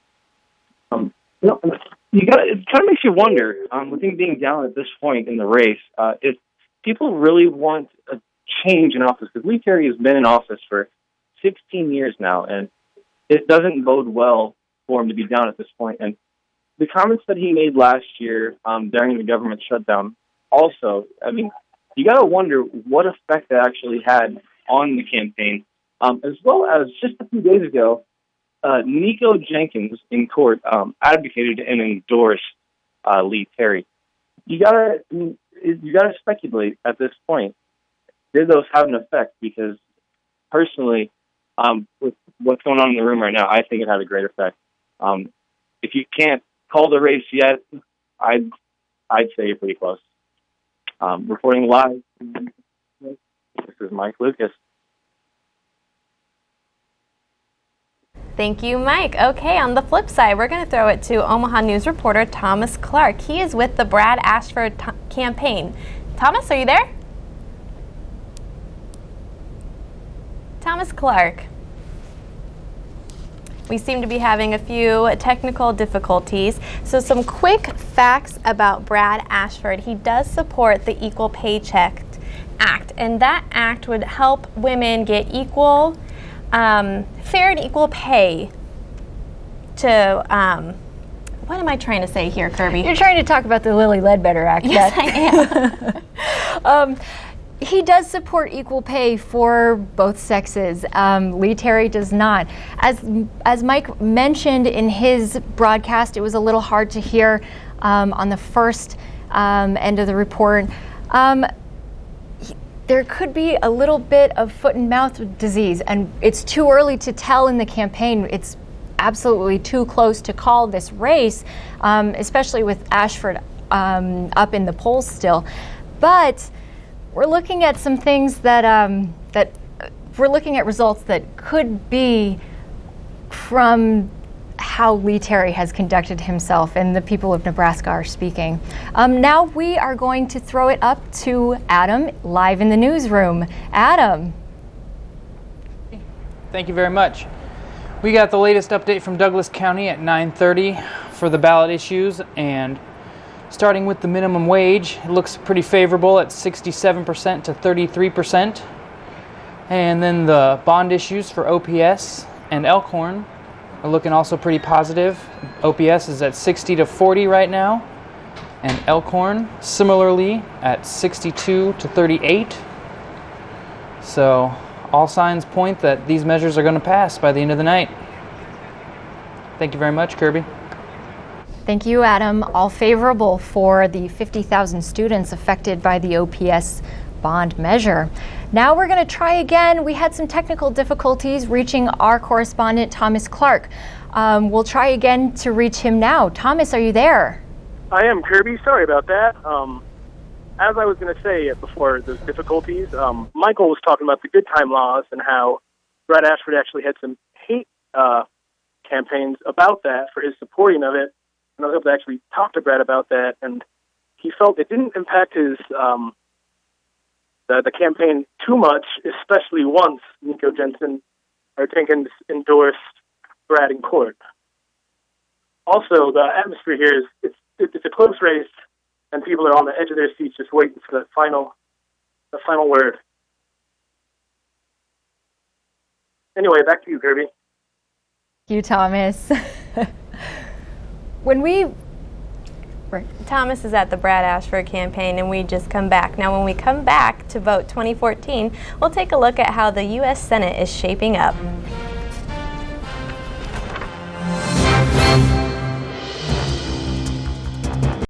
UNO TV invites you to take a journey around the world, to lush jungles with endangered species, to exotic lands and different cultures, to lost cities beneath the sands.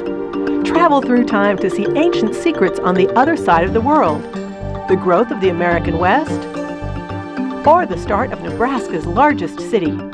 Or just explore our state, find out about Nebraska in World War II, learn how Omaha has grown since, discover the effort to renovate its green spaces, the history of one of its most impressive buildings, or look at its internationally recognized university. For over 20 years, UNO TV has produced award-winning documentaries that explore, educate, and enlighten.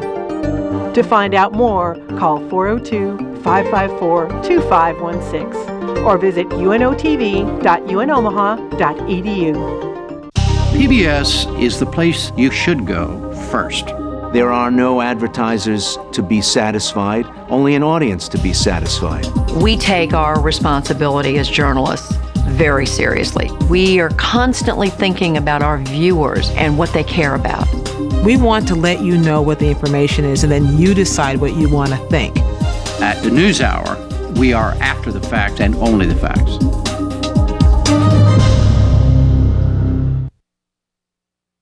Welcome back to our live election coverage on NET2 and the Knowledge Network. More polls are closing across the country, and most of the polls in the East are closed, and many are closed right here in the Midwest. We want to go back to the newsroom where Kristen Rogers is ready to give us an update on who is winning control of the U.S. Senate. Kristen? Thanks, Kirby. I'm going to talk about some states that border Nebraska, so they're close to home, beginning with Iowa, and Iowa's in the polls one of the closest races in the country, and you can see that Bruce Braley is leading 53%, Joni Ernst 43%, and then moving on to Kansas, Republican side is leading 50%, and independent 45%, and that's the farthest apart that I've seen this race all night, and it's only 5% difference. So that tells you how close the Kansas race truly is. And then up to South Dakota, Republican rounds, leading 51% to Weiland's 28%. And this was supposed to be a lot closer race, but last week really changed a lot for the race in South Dakota. Rick Weiland, Democratic candidate, criticized the Democratic Senatorial Campaign Committee last week for supposedly sabotaging his campaign. He claimed that they were airing ads that actually aided the independent candidate more than him. And at the same time last week, polls showed that Mike Rounds steadily was inclining. So the National Republican Senatorial Committee plans to cancel $346,000 in ad spending in his behalf. So that just shows you how 1 week, even like the week leading right up to the election, can really change so much for these candidates. And those numbers certainly reflect that in South Dakota. Overall, Republicans lead the country 47% for Senate races and Democrats 42%. Back to you. Wow, it's still tight. Thank you, Kristen. We've focused most of our attention on 3 races tonight: Governor, Senate, and House. But there were many more names that but there are many more names that those on the ballot tonight, and we're going to go through them all right now with you. So for Secretary of State, we have Gale at 73% compared to Democrat Backus at 27%. Gale is our Republican. And moving on to our state treasurer, we have Stenberg at 64% and O'Hare with 31%. And Stenberg is winning with 128,318 votes so far. Moving on to the Attorney General, we have Peterson. The Attorney General race, Doug Peterson is in the lead, 61%, as opposed to Janet Stewart's 39%. For State Auditor, Jansen, the Republican candidate, is up 54% as compared to Amanda McGill, 46%. This is a closer race than we were expecting, with Jansen being the incumbent. Finally, for the Register of Deeds, Badiato wins the race, looking like it's uncontested. For County Attorney and Clerk of the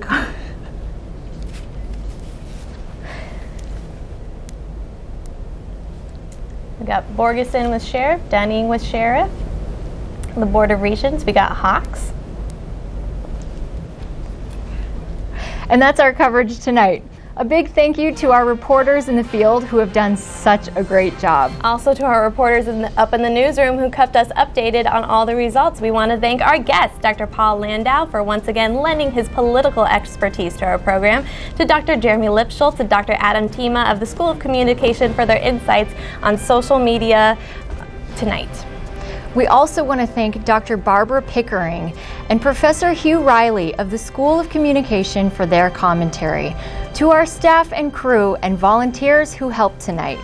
You can find stories and more at our website, theomahanews.com. Look for late postings after we leave the air because some of these races aren't quite finished, Beth. And finally, we want to thank you for tuning in tonight and staying with us. From all of us here at the Omaha News, good night. Thanks for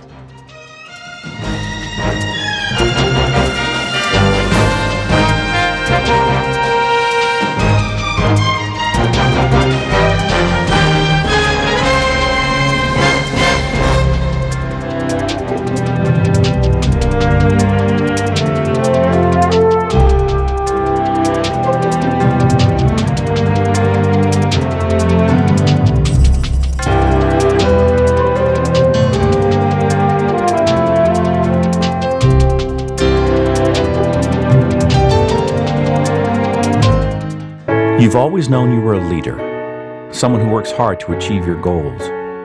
You can see it. You can see your success in front of you. You pursue a college education for the old-fashioned reasons, to learn, to make yourself more valuable, to succeed. You need a place that celebrates your ambition and positions you alongside visionary people just like you. You, my friend, belong here, the University of Nebraska at Omaha. PBS is the place you should go first. There are no advertisers to be satisfied, only an audience to be satisfied. We take our responsibility as journalists very seriously. We are constantly thinking about our viewers and what they care about. We want to let you know what the information is, and then you decide what you want to think. At the NewsHour, we are after the facts and only the facts. NET Television expands your mind, enlightens your mind, inspires your mind, educates your mind, entertains your mind. NET Television opens up new worlds to you. Explore, travel, learn, discuss, debate. NET Television keeps you informed. Music, theater, dance, art, news. NET Television awakens your dreams, seeks to serve, strengthens our communities. We are Nebraskans. We are NET Television, Nebraska's PBS station.